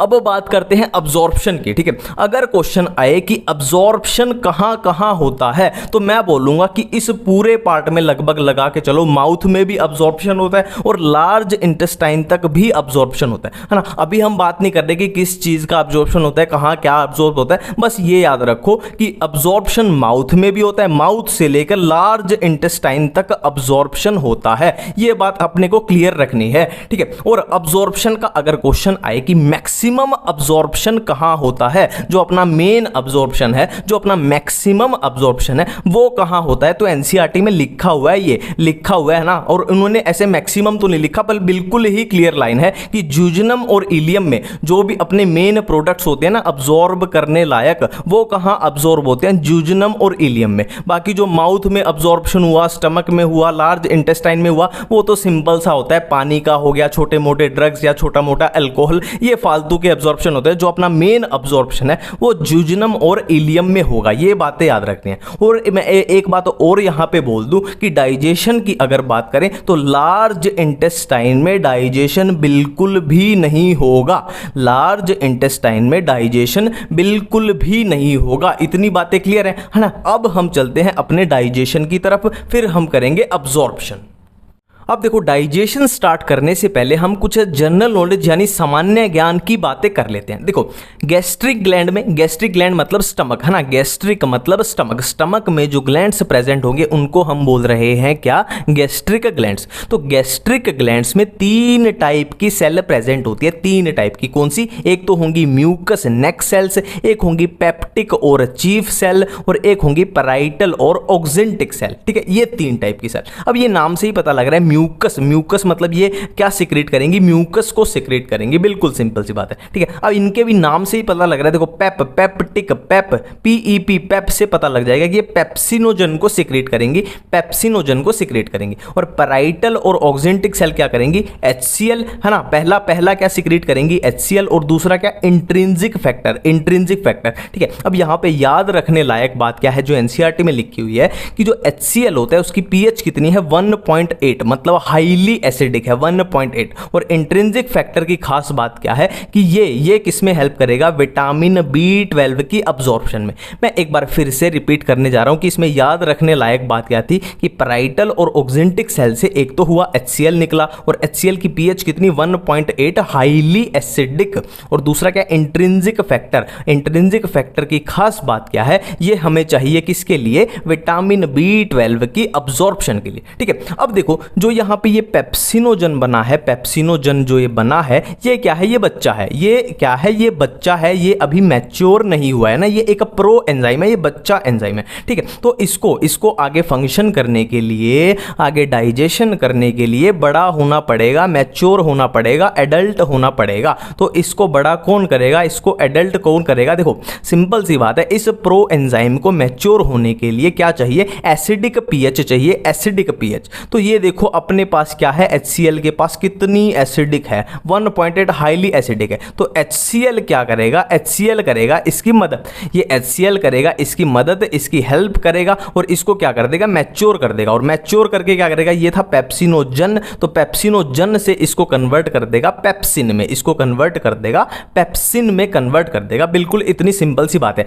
एंजाइम की टेंशन मतलब पेप्सिन कहां पे क्या होता है, ये आगे भी अपना बहुत बहुत मस्त वाला चार्ट बनाया, उसमें अपना सारा कवर हो जाएगा। ठीक है, अब यहां पे एक और आपको अब क्वेश्चन पूछना चाहिए कि स्टमक के अंदर HCl इतना ज्यादा हाईली एसिडिक है, 1.8 है ना, तो हमारी जो स्टमक की वॉल है, हमारी स्टमक की जो दीवार है अंदर से, वो जल क्यों नहीं जाती है ना, इतना ज्यादा एसिडिक है, उसको डैमेज क्यों नहीं होता है ना, आपको क्वेश्चन पूछना चाहिए। तो आपके क्वेश्चन का मैं आंसर देने जा रहा हूं कि म्यूकस एंड बाइकार्बोनेट। ठीक है, गैस्ट्रिक ग्लैंड्स क्या सिक्रेट करते हैं, म्यूकस, देखो म्यूकस तो है, और बाइकार्बोनेट भी सिक्रेट करते हैं। तो इनकी वजह से क्या होगा, HCl जो कि हाईली एसिडिक है, उससे हमारी स्टमक की वॉल को प्रोटेक्शन मिल जाएगी। ठीक है, मैं फिर से रिपीट करने जा रहा हूं, HCl इतना हाईली एसिडिक था। हाँ, आपका क्वेश्चन है कि वो हमारी स्टमक की वॉल्स को नुकसान क्यों नहीं पहुंचाता, एसिडिक है तो जला देना चाहिए। तो मैं उसका आंसर दे रहा हूं कि गैस्ट्रिक मतलब स्टमक में म्यूकस और बाइकार्बोनेट्स होते हैं। देखो बाइकार्बोनेट्स क्या होते हैं, बेसिक होते हैं, हम जो वो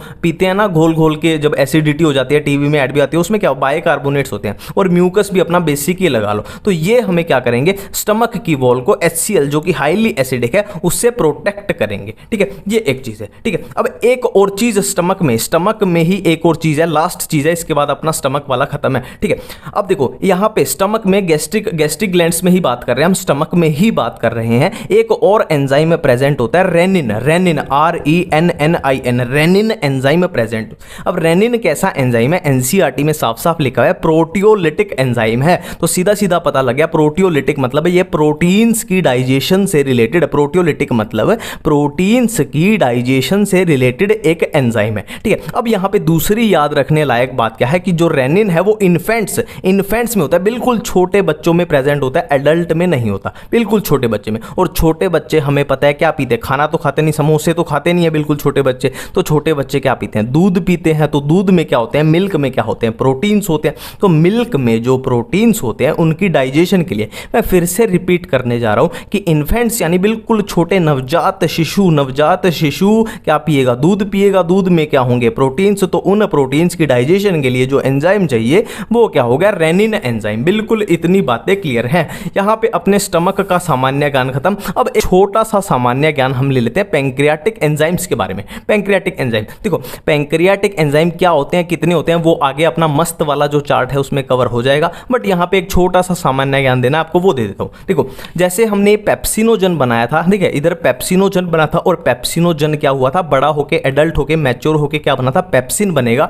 ठीक वैसे ही पैंक्रियाज में एक एंजाइम होता है ट्रिप्सिनोजन, और ट्रिप्सिनोजन भी क्या है, एक बच्चा एंजाइम है, एक इमैच्योर है ना, इसको अभी बड़ा होना है, इसको ट्रिप्सिनोजन को बड़ा होके क्या बनना है, ट्रिप्सिन बनना है। ठीक है, अब यहां पे आपका क्वेश्चन होना चाहिए कि इसको बड़ा कौन करेगा, इसको मैच्योर कौन करेगा, तो एनसीईआरटी में साफ साफ लिखा हुआ है कि ट्रिप्सिनोजन की मैच्योर होने के लिए क्या चाहिए, एंटेरोकाइनेज। ठीक है, एंटेरोकाइनेज जो है वो ट्रिप्सिनोजन को एक्टिवेट करके क्या बना देगा, ट्रिप्सिन बना देगा। अब ट्रिप्सिन क्या करेगा, जो पैंक्रियाज के बाकी के एंजाइम बचे, बाकी के कौन से हैं वो आगे हम कर लेंगे मस्त वाले चार्ट में, है ना, बाकी के एंजाइम करें उनको ये एक्टिवेट कर देगा। एक बार फ्लो दोबारा से हम कर लेते हैं कि पैंक्रियाज में बहुत सारे एंजाइम होते हैं, जिनमें से एक एंजाइम है ट्रिप्सिनोजन, और ट्रिप्सिनोजन को किस में कन्वर्ट होना है, ट्रिप्सिन में। तो ट्रिप्सिनोजन को ट्रिप्सिन में कन्वर्ट करेगा एंटेरोकाइनेज, है ना, और ट्रिप्सिन, अब ट्रिप्सिन क्या करेगा, जो बाकी के पैंक्रियाज के एंजाइम बचे उन सबको क्या करेगा, एक्टिवेट कर देगा। बिल्कुल इतनी बातें क्लियर है। अब स्टार्ट करते हैं हम अपना डाइजेशन स्टार्ट करते हैं, अपना सामान्य ज्ञान यहां कंप्लीट हो चुका है। अब जो हम करने वाले हैं उसमें बहुत ही ज़्यादा मज़ा आने वाला है, और क्यों आने वाला है, क्योंकि सिंपल सी बात है, ये जो टॉपिक है ना, ये डाइजेशन वाला ये टॉपिक, ये इस चैप्टर का सबसे मुश्किल टॉपिक है, और ये बात आपको भी अच्छे से पता है कि ये सबसे कंफ्यूजिंग चीज़ें हैं फूड का डाइजेशन कराना। ठीक है, और इसको हम बहुत मज़े से करने वाले हैं। कैसे करने वाले हैं, क्योंकि मैंने एक फ्लो चार्ट ही, है ना, एक चार्ट, एक टेबल ही इस तरीके की तैयार की है जो खुद ही फूड का डाइजेशन करके आपको दिखा देगी। ठीक है, सिंपल सी बात है। ठीक है, अब देखो हमने कोई भी फूड खाया, समोसा खाया, चिप्स खाया, कोल्ड ड्रिंक पी और रोटी खाई, सब्जी खाई, पनीर खाया, जो भी खाया, उस फूड में क्या होगा, उस फूड में कार्बोहाइड्रेट्स होंगे या प्रोटीन्स होंगे या न्यूक्लिक एसिड्स होंगे या फैट्स होंगे। ठीक है, हमने कोई भी फूड खाया उसमें कार्बोहाइड्रेट्स होंगे या प्रोटीन्स होंगे या न्यूक्लिक एसिड होंगे या फैट्स होंगे। इतनी बात अपने को समझ में आती है, सिंपल सी बात है, बिल्कुल ठीक है। ठीक है, अब देखो अपना बेसिक फंडा क्या रहता है, अपना बेसिक फंडा क्या रहता है, देखो हमने कुछ भी खाया, कार्बोहाइड्रेट्स खाया फॉर एग्जांपल, है ना, कार्बोहाइड्रेट्स खाया। अब कार्बोहाइड्रेट्स को क्या करो, उसकी स्मॉलेस्ट फॉर्म में तोड़ दो, स्मॉलेस्ट फॉर्म में। ठीक है, मान लो हमने कार्बोहाइड्रेट्स में खाया एक पॉलीसैकेराइड, तो पॉलीसैकेराइड से उसको स्मॉलेस्ट फॉर्म यानी मोनोसैकेराइड तक पहुंचा दो, है ना, ग्लूकोज तक पहुंचा दो। फॉर एग्जांपल हमने कोई प्रोटीन खाया, तो प्रोटीन किससे मिलकर बना होता है, हमने बायोमोलिक्यूल में किया था कि प्रोटीन्स जो होते हैं वो अमीनो एसिड से मिलकर बने होते हैं। तो प्रोटीन की स्मॉलेस्ट फॉर्म क्या है, अमीनो एसिड्स। ठीक है, तो प्रोटीन को तोड़ के, है ना, उसको तोड़ते जाओ जब तक वो अमीनो एसिड में ना पहुंच जाए, है ना, और अमीनो एसिड पे वो रुक जाएगा। क्यों रुक जाएगा, क्योंकि अमीनो एसिड से ज्यादा वो टूट ही नहीं सकता। सेम ऐसे ही न्यूक्लिक एसिड है, तो न्यूक्लिक एसिड को भी उसकी स्मॉलेस्ट फॉर्म में तोड़ते जाओ, हाँ, स्मॉलेस्ट फॉर्म में, न्यूक्लियोटाइड, न्यूक्लियोसाइड, फिर क्या है बेस, शुगर, उनमें तोड़ते जाओ। ऐसे ही फैट को भी स्मॉलेस्ट फॉर्म में फैटी एसिड प्लस ग्लिसरॉल तक हम तोड़ते जाएंगे। ठीक है, ये अपनी बेसिक स्ट्रक्चर है, बेसिक यहां पे रोड मैप अपना तैयार हो रहा है। ठीक है, अब हम देख लेते हैं कि कहां कौन से एंजाइम होते हैं।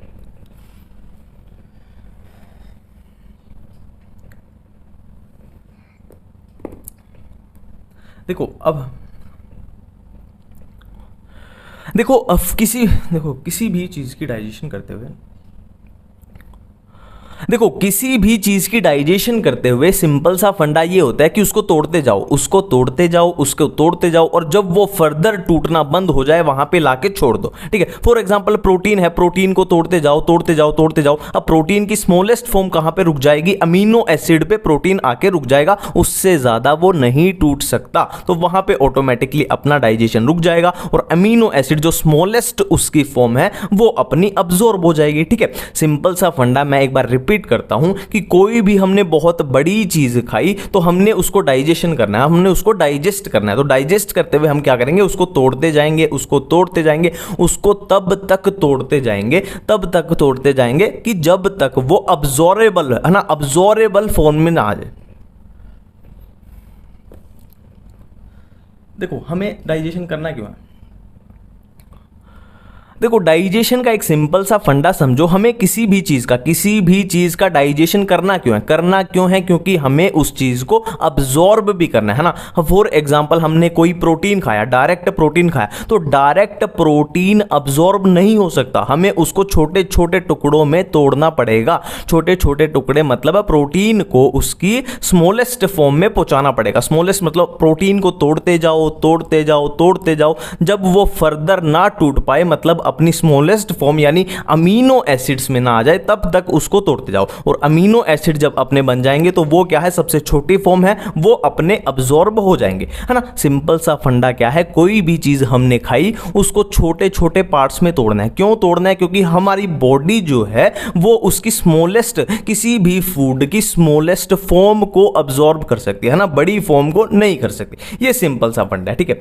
अब देख लेते हैं कि कहां किसके लिए कौन से एंजाइम प्रेजेंट होते हैं। देखो कार्बोहाइड्रेट्स के लिए माउथ में कौन सा एंजाइम है, सलाइवरी अमाइलेज। देखो अमाइलेज जहां वर्ड आ जाए मतलब वहां स्टार्च का यूज हो रहा है ना, मतलब वहां पे स्टार्च के लिए लिखा गया है। और स्टार्च क्या होता है, कार्बोहाइड्रेट होता है। कार्बोहाइड्रेट के लिए माउथ में है सलाइवरी अमाइलेज, और कार्बोहाइड्रेट के लिए स्टमक में कोई ऐसा खास एंजाइम नहीं है। और कार्बोहाइड्रेट के लिए पैंक्रियास से क्या आएगा, पैंक्रियाटिक अमाइलेज आएगा, है ना। अमाइलेज फिर से वो ये कार्बोहाइड्रेट के रिलेटेड है, पैंक्रियाटिक अमाइलेज। और यहां कार्बोहाइड्रेट के लिए सक्कस एंटेरिकस से, देखो सक्कस एंटेरिकस क्या होता है, देखो एंटेरो वर्ड जहां भी आ जाए ना, एंटेरो मतलब वो इंटेस्टाइन के लिए यूज हुआ है, तो सक्कस एंटेरिकस सिंपली क्या होता है, इंटेस्टाइनल जूस होता है ना। इंटेस्टाइनल जूस को ही हम क्या बोलते हैं, सक्कस एंटेरिकस बोलते हैं, जो डाइजेशन में हेल्प करेगा। अब देखो मैंने एक वर्ड बोला अभी सक्कस एंटेरिकस, और मैंने बोला कि सक्कस एंटेरिकस क्या होता है, इंटेस्टाइनल जूस होता है। तो हमने ये किया था, है ना, आपको याद है ना, हमने ये किया था कि स्मॉल इंटेस्टाइन में क्या होती है, विलाई प्रेजेंट होती है, विलाई। और विलाई के ऊपर ये क्या थी, ब्रश बॉर्डर माइक्रो विलाई थी, है ना।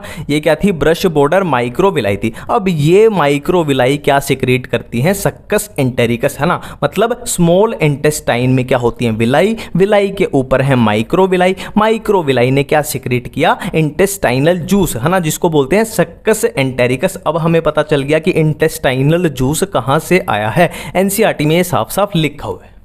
सक्कस एंटेरिकस में क्या होंगे, कार्बोहाइड्रेट्स के लिए माल्टेज होंगे, लैक्टेज होंगे, सुक्रोज होंगे, है ना, सुक्रेज होंगे, है ना। ये क्या होते हैं, टेंशन मत लो, बिल्कुल भी टेंशन मत लो, एक एक चीज कवर हो जाएगी कि कौन क्या करता है, सिंपल है। प्रोटीन के लिए माउथ में ऐसा कुछ खास नहीं है, स्टमक में क्या है, पेप्सिन है, सबको पता होगा, है ना, सबको ही पता होगा, ये जग जाहिर बात है, बहुत फेमस है। और पैंक्रियाज के भी जग जाहिर है, सबको पता है, ट्रिप्सिन है, कीमोट्रिप्सिन है, और क्या है, कार्बोक्सी पेप्टाइडेज है। और सक्कस एंटेरिकस में प्रोटीन के लिए क्या है, डाईपेप्टाइड है, डाईपेप्टाइड। देखो प्रोटीन क्या होते हैं, पॉलीपेप्टाइड होते हैं ना, पॉलीपेप्टाइड। और ये पेप्टाइड वर्ड आते ही मतलब वहां प्रोटीन की बात हो रही है। न्यूक्लिक एसिड के लिए माउथ में कुछ नहीं है, स्टमक में कुछ नहीं है, पैंक्रियाज में न्यूक्लियेजेस है, सक्कस एंटेरिकस में न्यूक्लियोटाइडेजेस है, न्यूक्लियोसाइडेज। बिल्कुल भी दिमाग पे जोर मत दो, मैं जो बोल रहा हूं ना बस सुनते रहो, दिमाग पे जोर नहीं देना है, मैं आपको खुद याद करा के भेजूंगा, मेरी जिम्मेदारी है, बिल्कुल भी दिमाग पे जोर नहीं देना, घबराओ मत, ठीक है। फैट में माउथ में कुछ ऐसा खास नहीं है, स्टमक में क्या है, गैस्ट्रिक लाइपेज। देखो गैस्ट्रिक का मतलब स्टमक, लाइपेज, लाइपेज किसके लिए वर्ड हुआ, लिपिड के लिए, लिपिड का मतलब लाइपेज, है ना, लाइपेज मतलब जो लिपिड को डाइजेस्ट कर रहा है, सिंपल सी बात है। पैंक्रियाज में है हो गया पैंक्रियाटिक लाइपेज, सिंपल है, लाइपेज मतलब फैट है, पैंक्रियाटिक मतलब पैंक्रियाज, सिंपल सी बात है। ऐसे इधर था, लाइपेज मतलब फैट है, गैस्ट्रिक मतलब स्टमक, और सक्कस एंटेरिकस में डायरेक्ट लाइपेज। इतनी बातें आपको समझ आती हैं, बिल्कुल सिंपल सी है, कुछ भी हमने याद नहीं किया, सिर्फ इनको देखा है, ठीक है। अब हम करते हैं फूड की डाइजेशन, ठीक है। सबसे पहले हम क्या करेंगे, हम करने वाले हैं कार्बोहाइड्रेट्स की डाइजेशन। कार्बोहाइड्रेट्स, और कार्बोहाइड्रेट्स हम खाते हैं, क्या खाते हैं, हम पॉलीसैकेराइड खाते हैं, है ना। हमने क्या खाया, पॉलीसैकेराइड खाया। पॉलीसैकेराइड में भी हम एग्जांपल ले लें, हमने क्या खाया, एक स्टार्च खाया। स्टार्च क्या होता है, पॉलीसैकेराइड, ठीक है, बिल्कुल ठीक है। अब कार्बोहाइड्रेट के लिए पहला एंजाइम कहां है, देखो सिंपल सी बात है ना, फूड तो ऐसे ही जाएगा ना, पहले हमारे माउथ में फूड जाएगा, फिर स्टमक में जाएगा, फिर पैंक्रियाज वाले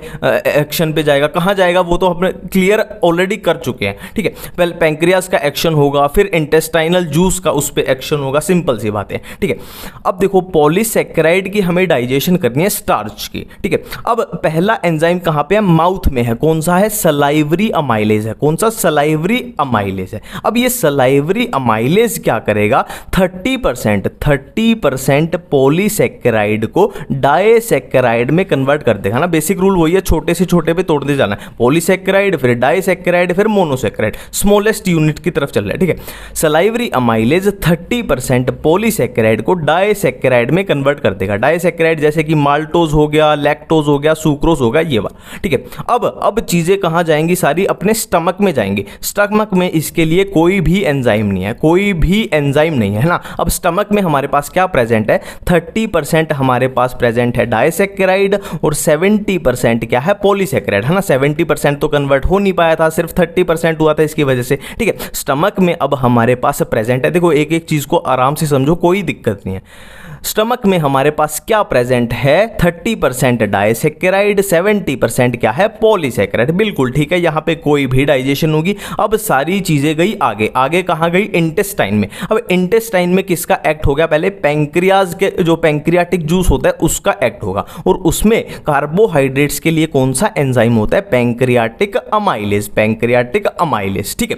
अब ये पैंक्रियाटिक अमाइलेज क्या करेगा, इस 70% पॉलीसैकेराइड है ना, जो अपना बच गया था 70% पॉलीसैकेराइड, इसको भी किसमें कन्वर्ट कर देगा, डाइसैकेराइड में कन्वर्ट कर देगा, ठीक है। अब यहां पे पैंक्रियाटिक जूस की वजह से क्या होगा, अपना 100% टोटल 100%, देखो 30% तो यहां हो चुका था, 70% किसने कर दिया, पैंक्रियाटिक अमाइलेज ने कर दिया। अब हमारे पास क्या है, टोटल 100% डाइसैकेराइड है। डाइसैकेराइड कौन से, माल्टोज है, जैसे लैक्टोज है या सुक्रोज है, ठीक है। अब चीजें आगे जाएंगी, अब इंटेस्टाइन में चीजें आगे जाएंगी, कहां जाएंगी, ऑलरेडी हम देख चुके हैं, है ना, ड्यूडेनम, जूजनम, जो भी हम देख चुके हैं, कहां पे डाइजेशन है, कहां पे अब्जॉर्प्शन है, ठीक है। अब सक्कस एंटेरिकस, सक्कस एंटेरिकस में कौन से होते हैं, माल्टेज, लैक्टेज, सुक्रेज, ठीक है। ये क्या करेंगे, ये एक तरीके से क्या है, डाइसैकेराइडेज है ना। ये क्या करेंगे, ये माल्टो, देखो माल्टोज को कौन तोड़ देगा, माल्टोज को तोड़ देगा माल्टेज, किसमें, ग्लूकोज, मतलब अपनी मोनोसैकेराइड्स में तोड़ देंगे स्मॉलेस्ट फॉर्म में।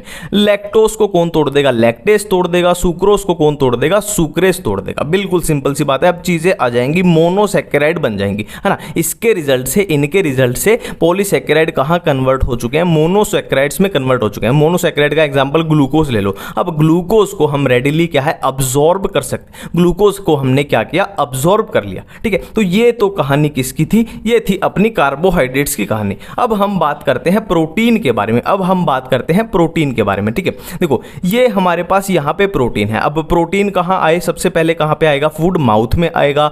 तो माउथ में प्रोटीन के लिए ऐसा कोई खास एंजाइम नहीं है ना, तो डायरेक्ट अपने प्रोटीन कहां गए, स्टमक में गए, स्टमक में, ठीक है।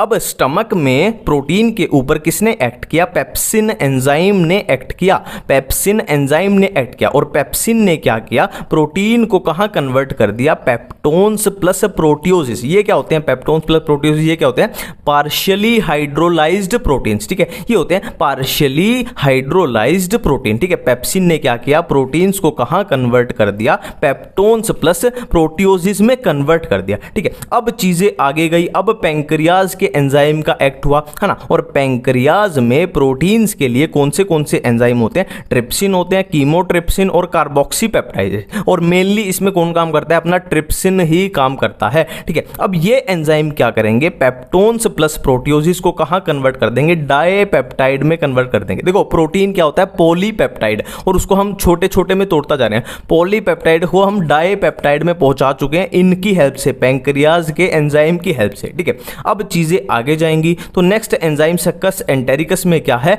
डाइपेप्टाइडेज। डाइपेप्टाइडेज नाम से ही पता लग रहा है ये डाइपेप्टाइड को तोड़ेगा, और डाइपेप्टाइड जब टूटेंगे तो किस में टूटेंगे, अमीनो एसिड्स में टूटेंगे। अब अमीनो एसिड से आगे फर्दर ये ब्रेकडाउन नहीं हो सकते, ये स्मॉलेस्ट फॉर्म है, और ये क्या है, अपनी अब्सॉर्ब हो जाएगी। इतनी सिंपल सी बात है, एक एक चीज हम साथ साथ याद कर रहे हैं, ठीक है। अब देखो, अब हम करने वाले हैं प्रोटीन के बाद न्यूक्लिक एसिड की डाइजेशन, ठीक है। न्यूक्लिक एसिड की, देखो न्यूक्लिक एसिड का एक सिंपल सा फ्लो समझो। न्यूक्लिक एसिड अगर हम तोड़ेंगे तो क्या बनेगा, न्यूक्लियोटाइड्स हमें मिलेंगे, और न्यूक्लियोटाइड्स को अगर हम क्या करेंगे, फॉस्फेट ग्रुप, न्यूक्लियोटाइड्स से अगर हम फॉस्फेट ग्रुप रिमूव कर दें तो हमें क्या मिलेंगे, न्यूक्लियोसाइड्स मिलेंगे। और न्यूक्लियोसाइड्स में भी क्या प्रेजेंट होते हैं, इसको भी तोड़ दें अगर, शुगर अलग हो जाएंगे, बेस अलग हो जाएंगे। देखो डीएनए और आरएनए याद करो, डीएनए आरएनए उसमें क्या होता है, शुगर होते हैं, न्यूक्लिक बेस होते हैं और क्या होता है, फॉस्फेट ग्रुप होते हैं। तो बेस और शुगर मिलके क्या बनाते हैं, न्यूक्लियोसाइड्स, और न्यूक्लियोसाइड्स में अगर फॉस्फेट ग्रुप ऐड कर दें तो बन जाएगा न्यूक्लियोटाइड, और बहुत सारे न्यूक्लियोटाइड मिलके बना देते हैं न्यूक्लिक एसिड,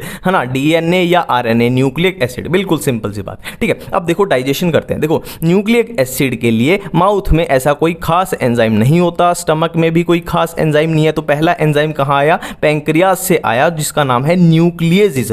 न्यूक्लियेसिस, ठीक है। यहाँ पे पैंक्रियाज का एक्ट हो रहा है, मतलब यहाँ चीजें कहाँ पहुंच चुके हैं, स्मॉल इंटेस्टाइन में पहुंच चुकी हैं, स्मॉल इंटेस्टाइन में। बिल्कुल सिंपल सी बात है। अब नाम से ही पता लग रहा है न्यूक्लियेसिस मतलब ये किस पे एक्ट करेगा, न्यूक्लिक एसिड पे एक्ट करेगा, डायरेक्ट डीएनए या आरएनए पे एक्ट करेगा और उसको किस में कन्वर्ट कर देगा, न्यूक्लियेसिस, न्यूक्लिक एसिड को न्यूक्लियोटाइड्स में कन्वर्ट कर देगा, न्यूक्लियोटाइड्स में, ठीक है। अब ये न्यूक्लियोटाइड्स कहां जाएगा, आगे की तरफ जाएगा, और आगे कौन सा मिला इसको, सक्कस एंटेरिकस इसको मिलेगा। अब सक्कस एंटेरिकस में दो एंजाइम है, न्यूक्लियोटाइडेजेस, न्यूक्लियोसाइडेजेस, ठीक है। अब न्यूक्लियोटाइड्स के ऊपर कौन सा एंजाइम एक्ट करेगा, नाम से ही पता लग रहा है न्यूक्लियोटाइडेजेस, है ना, जो क्या करेगा, फॉस्फेट ग्रुप को इससे निकाल देगा, तो बच क्या जाएगा, न्यूक्लियोसाइड्स। अब न्यूक्लियोसाइड्स के ऊपर कौन एक्ट करेगा, न्यूक्लियोसाइडेजेस, न्यूक्लियोसाइडेजेस नाम से पता लग रहा है, ठीक है। और क्या फिर स्मॉलेस्ट फॉर्म में चीजें टूट जाएंगी, कहां, शुगर प्लस बेस में। ये इसकी स्मॉलेस्ट फॉर्म है, ये जो अब्जॉर्ब अपनी हो सकती है। इतनी सिंपल सी बातें थी।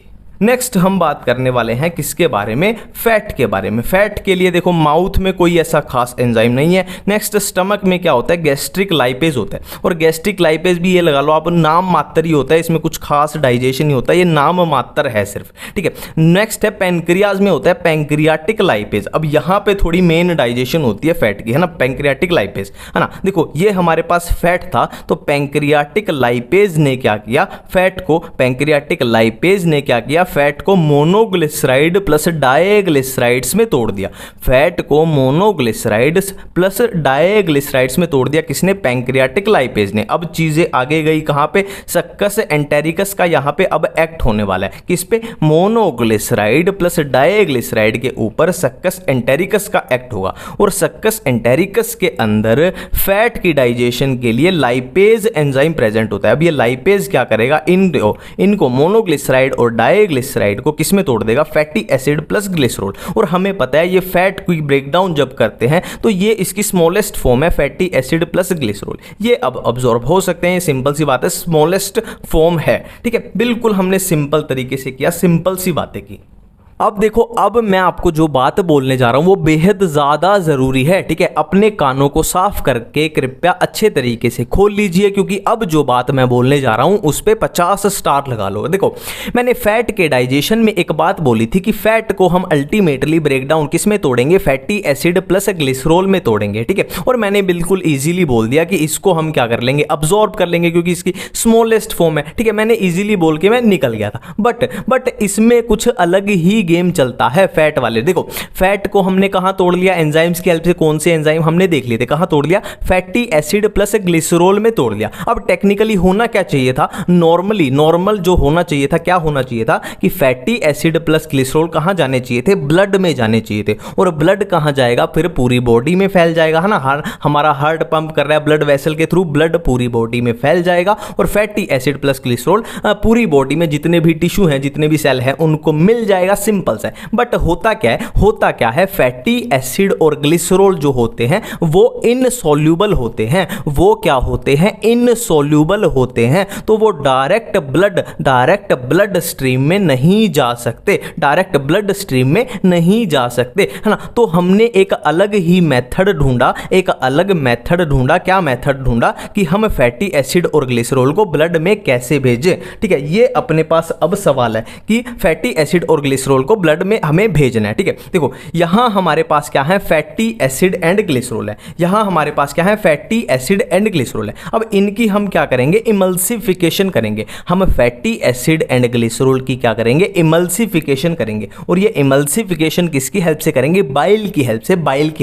बाइल हम ऑलरेडी कर चुके हैं, कहां से आता है, लीवर से आता है, गोल ब्लैडर में स्टोर होता है, और वहां से डक्ट से जहां से आ जाता है, सिंपल सी बात है ना। हमने इनकी की इमल्सिफिकेशन की, किसकी हेल्प से, बाइल बाइल की हेल्प से, सिंपल सी बात है, ठीक है। अब इमल्सिफिकेशन जब फैटी एसिड एंड ग्लिसरॉल की होगी तो क्या बन जाएंगे, मिशेल्स बन जाएंगे, मिशेल्स बन जाएंगे। एक एक चीज को क्लियर करते चलना। इमल्सिफिकेशन के बाद फैट्स की, या फैट्स की, ये भी क्वेश्चन आ जाएंगे, फैट्स की इमल्सिफिकेशन वो भी ठीक है, फैटी एसिड एंड ग्लिसरॉल की इमल्सिफिकेशन ये भी ठीक है, ठीक है। हमने इनकी इमल्सिफिकेशन की किसकी हेल्प से, बाइल की हेल्प से, तो क्या बन गए, मिशेल्स बन गए। अब मिशेल्स के बाहर क्या है, मिशेल्स की भी रीफॉर्म होती है, इसमें भी कई मॉडिफिकेशन होती है, और फिर क्या होता है, प्रोटीन की कोटिंग हो जाती है। प्रोटीन मिशेल्स के बाद क्या होता है, इनके बाहर प्रोटीन की कोटिंग हो जाती है। इसमें बहुत सारी मॉडिफिकेशन भी होती है, पर वो अपने इतना सिलेबस में नहीं है। प्रोटीन की कोटिंग होने के बाद स्ट्रक्चर क्या बन जाएंगी, काइलोमाइक्रोन्स बन जाएंगी, काइलोमाइक्रोन्स, ठीक है। अब ये काइलोमाइक्रोन्स कहां, लिम्फ वेसल में ट्रांसपोर्ट हो जाएंगे। देखो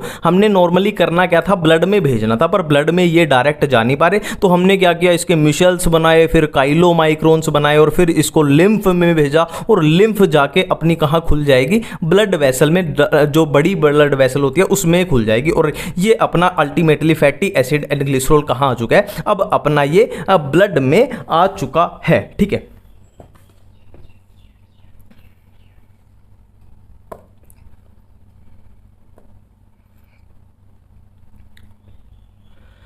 अब यहाँ पे एक और इंपॉर्टेंट चीज है ना, ये एनसीईआरटी में दिया हुआ है कि जो बाइल है, बाइल में क्या क्या होता है, ठीक है। हम क्वेश्चन पूछ रहे हैं कि बाइल में क्या क्या होता है, तो ये पर्ची, ये स्लिप है, ये हमें आंसर देना चाह रही है। देखो बाइल में एनसीईआरटी के अकॉर्डिंग, एनसीईआरटी में लिखा हुआ है कि बाइल में क्या होगा, बाइल पिगमेंट्स होंगे। बाइल पिगमेंट्स कौन से, बिलिरुबिन होंगे, बिलीवर्डिन होंगे, और क्या होंगे, बाइल सॉल्ट्स होंगे, और क्या होगा, कोलेस्ट्रॉल होगा, और क्या होगा, फोस्फोलिपिड होगा। बट यहाँ पे 5 स्टार, 10 स्टार, 15 स्टार, 20 स्टार लगा लो, बाइल में एंजाइम नहीं होता। एनसीईआरटी में साफ साफ लिखा हुआ है बाइल में एंजाइम नहीं होता। बाइल पिगमेंट्स होंगे, बाइल सॉल्ट्स होंगे, कोलेस्ट्रॉल होगा, फोस्फोलिपिड होगा, बट एंजाइम नहीं होगा। ये बाइल अपना कवर हो चुका है, ठीक है। ये अपनी फैट की डाइजेशन भी कंप्लीट है।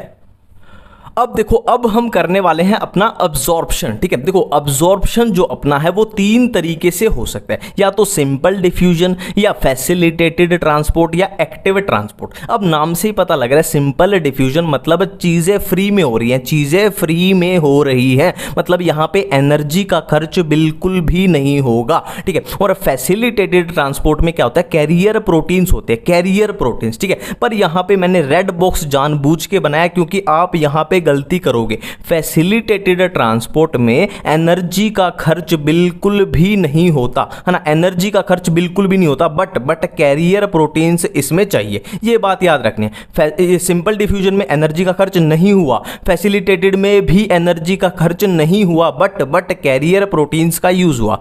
और एक्टिव ट्रांसपोर्ट की बात करें तो नाम से ही पता लग रहा है, एक्टिव मतलब एनर्जी का यूज हुआ है, ठीक है। अब इनमें क्या क्या ट्रांसपोर्ट होता है, तो सिंपल सी बात है, सिंपल सी बात है, एनसीईआरटी में साफ साफ लिखा हुआ है कि ग्लूकोज तीनों में है, अमीनो एसिड भी तीनों में है। मैं फिर से रिपीट कर रहा हूं, ग्लूकोज का ट्रांसपोर्ट तीनों के थ्रू हो सकता है, और अमीनो एसिड का भी तीनों के थ्रू दिया है ना। अब अलग क्या चीजें हैं, तो हमें सिंपल डिफ्यूजन में याद रखना है क्लोराइड आयन सिंपल डिफ्यूजन में, और एक्टिव ट्रांसपोर्ट में हमें याद रखना है सोडियम आयन। मैं फिर से रिपीट कर रहा हूं, आप ये चीज भूल जाओगे। देखो क्लोराइड आयन को ट्रांसपोर्ट करते हुए एनर्जी का खर्च बिल्कुल भी नहीं होता, और सोडियम आयंस को ट्रांसपोर्ट करते हुए एनर्जी का खर्च होता है, ठीक है। इसको थोड़ा सा ऐसे याद रख लेना। देखो सोडियम क्या होता है, पॉजिटिव होता है, और क्लोराइड होता है नेगेटिव। ये पहले ही नेगेटिव है तो क्यों हम इस पे एनर्जी का खर्चा करें, और ये देखो पॉजिटिव है, तो पॉजिटिव इंसान के ऊपर थोड़ी एनर्जी खर्च हो भी जाए तो कोई दिक्कत वाली बात नहीं है, कोई दिक्कत वाली बात नहीं है, ठीक है। अब अब्जॉर्प्शन एनसीईआरटी के अकॉर्डिंग ही चल रहे हैं। अब अब्जॉर्प्शन के लिए एक टेबल सा दिया हुआ है ना, टेबल का मैंने ये निकाल दिया, इससे ज्यादा उस टेबल में कुछ है नहीं, फालतू है बाकी,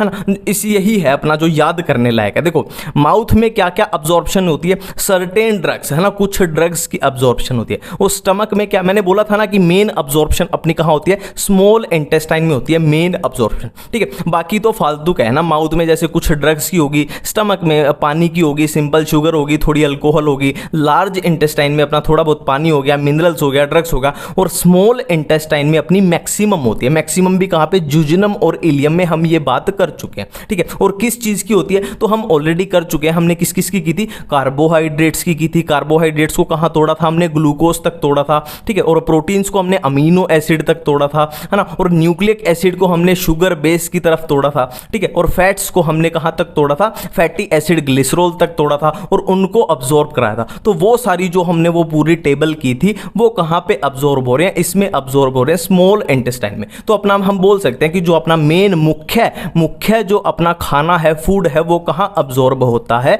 स्मॉल इंटेस्टाइन में अब्जॉर्ब होता है। ये तो बस फालतू के हैं, पानी, ड्रग्स, अल्कोहल, ये सब फालतू की चीजें। बिल्कुल इतनी बातें क्लियर हैं।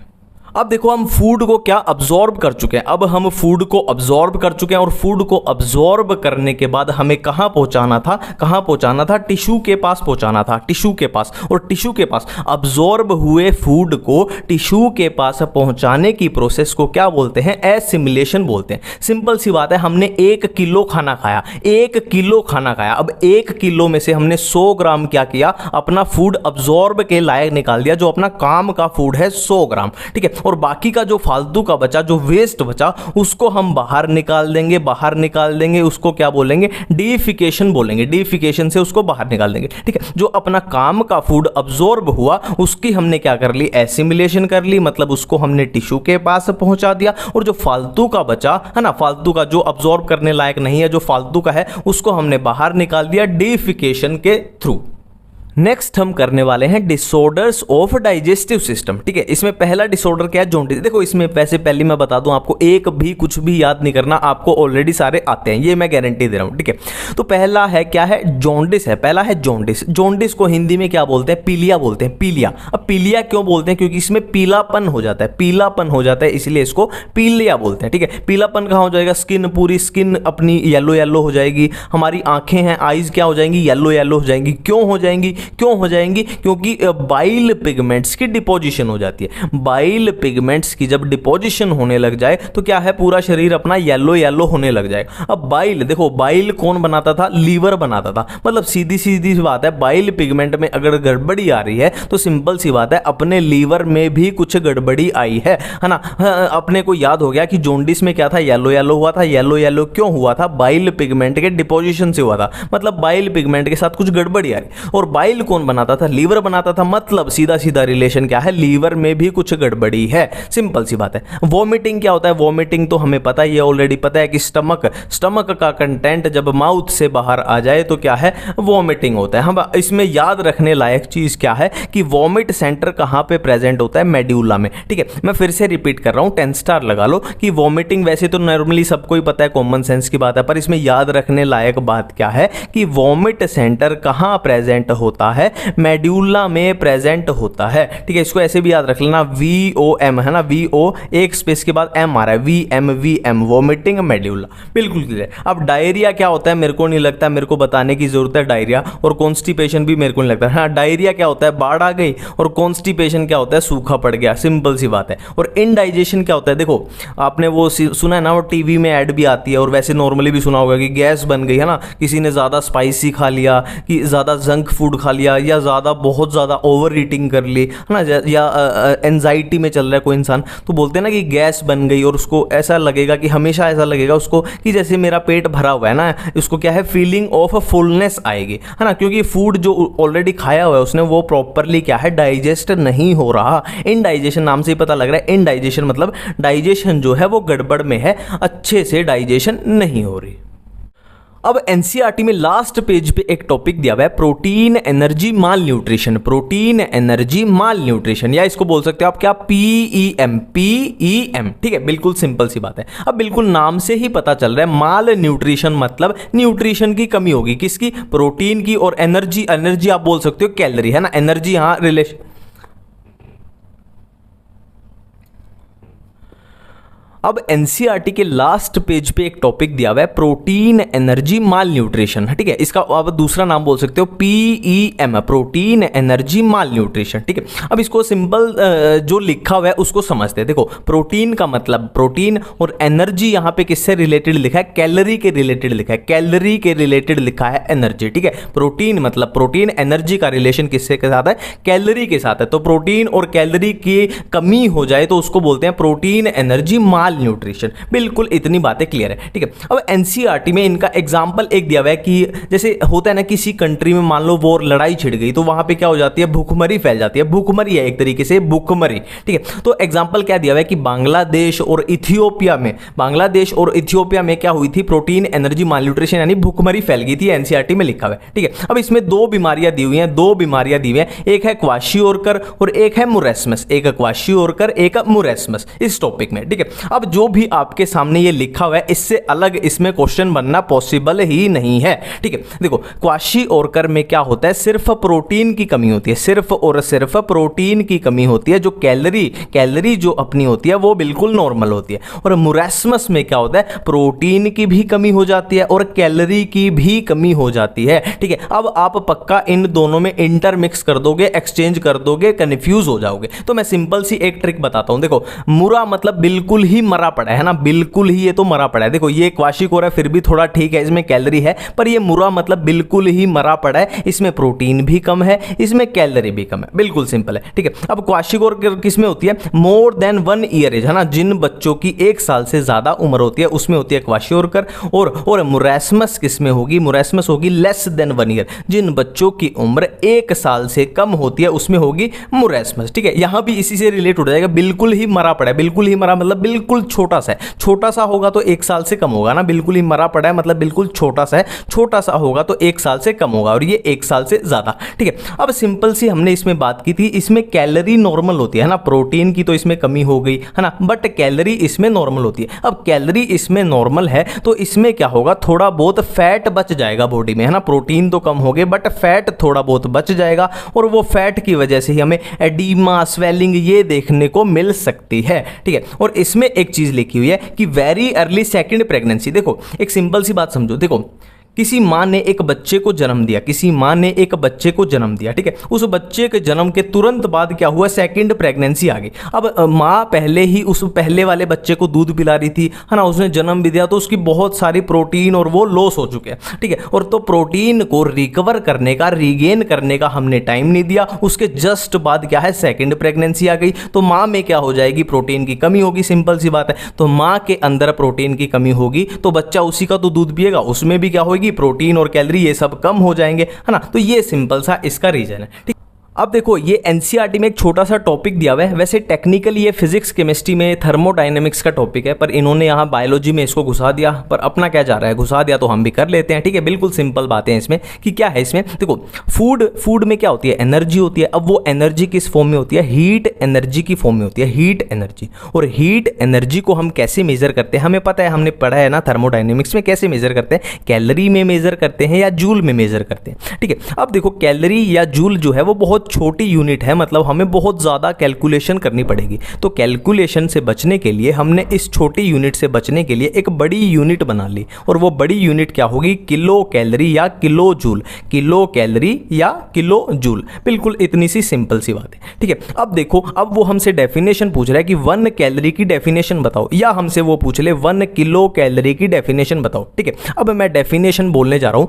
1 कैलोरी की डेफिनेशन होती है, सिंपल सा है, 1 ग्राम ऑफ वाटर का टेम्परेचर 1 डिग्री सेल्सियस बढ़ाने में, ठीक है। देखो 1 ग्राम ऑफ वाटर का टेम्परेचर 1 डिग्री सेल्सियस टेम्परेचर बढ़ाने में जो एनर्जी खर्च होगी वो कैलोरी, वो 1 कैलोरी, ठीक है। और किलो कैलोरी पूछ ले तो 1 ग्राम वाटर की जगह क्या कर दो, 1 किलोग्राम वाटर कर दो, है ना। इसने यहाँ पे किलो लगाया तो हमने भी क्या किया, उसके काउंटर अटैक में किलो कर दिया कि 1 किलोग्राम वाटर का टेम्परेचर 1 डिग्री सेल्सियस बढ़ाने में जो एनर्जी खर्च हुई वो 1 किलो कैलोरी, ठीक है। अब देखो, अब फूड की बात करें तो फूड में 2 टाइप की एनर्जी होती है, दो टाइप की एनर्जी है ना, दो टाइप की, मतलब हमने एक तरीके से एक्सपेरिमेंट किए उसी के बेस पे, है ना। कैसे किए देखो, सिंपल शब्दों में समझते हैं। देखो, एक तो एनर्जी होगी ग्रोस एनर्जी वैल्यू या ग्रोस कैलोरीफिक वैल्यू, एक होगी ग्रोस एनर्जी वैल्यू, एक होगी physiologic value. Gross energy value आप बोल सकते हो एक तरीके से एक्सपेरिमेंटल वैल्यू है, एक्सपेरिमेंट है ना, हमने लैब में एक्सपेरिमेंट किया। और फिजियोलॉजिक वैल्यू एक तरीके से हमारी एक्चुअल बॉडी में जो हमारी एक्चुअल अमाउंट हमारी बॉडी जैसे एनर्जी प्रोड्यूस करेगी वो एक्चुअल वैल्यू है ना। सिंपल सी बात है, जो एक्सपेरिमेंट करेंगे वो वैल्यू ज़्यादा आएगी क्योंकि वहाँ पे एनर्जी का लॉस नहीं होगा। और फिजियोलॉजिक जो एक्चुअल हमारी बॉडी परफॉर्म करती है वो थोड़ी कम आएगी क्योंकि वहाँ पे क्या होता है, थोड़ा बहुत लॉस हो जाता है, ठीक है। तो ग्रोस एनर्जी वैल्यू में हमने क्या किया, 1 ग्राम फूड का क्या कर दिया, एक तरीके से कंबस्टन कर दिया। कंबस्टन कहाँ, बॉम्ब कैलोरीमीटर में। अब बॉम्ब कैलोरीमीटर क्या, एक्सपेरिमेंट, एक तरीके से क्लोज चैम्बर है, मतलब एनर्जी का लॉस नहीं होगा। तो इसमें जो एनर्जी आएगी 1 ग्राम फूड से वो थोड़ी ज़्यादा आएगी। और फिजियोलॉजिक वैल्यू मतलब एक्चुअल में जो आती है वो 1 ग्राम फूड से वो थोड़ी कम आती है, वो थोड़ी कम आती है। बॉम्ब कैलोरीमीटर में ज़्यादा आई, जो एक्चुअल में आती है वो थोड़ी कम आती है, ठीक है। जैसे जैसे हम बात करें अगर कार्बोहाइड्रेट्स की, तो बॉम्ब कैलोरीमीटर वाले में कितनी आएगी, ग्रोस एनर्जी वैल्यू कितनी आएगी, 4.1, और जो एक्चुअल फिजियोलॉजिक आएगी वो कितनी होती है, 4 होती है। और अब प्रोटीन्स की बात करें तो 5.65 होती है कितनी, ग्रोस एनर्जी, और फिजियोलॉजिक जो एक्चुअल होती है वो थोड़ी कम होती है, कितनी, 4 होती है। और फैट्स की बात करें तो जो अपनी ग्रोस एनर्जी होगी बॉम्ब कैलोरीमीटर वाली वो कितनी होगी, 9.45, जो एक्चुअल आएगी वो थोड़ी कम आएगी, कितनी आएगी, 9 आएगी। बिल्कुल सिंपल सी बात है। तो इसी के साथ डाइजेशन वाला चैप्टर अपना हुआ खत्म, ठीक है। मिलते हैं नए वीडियो में नए चैप्टर के साथ। Thank you.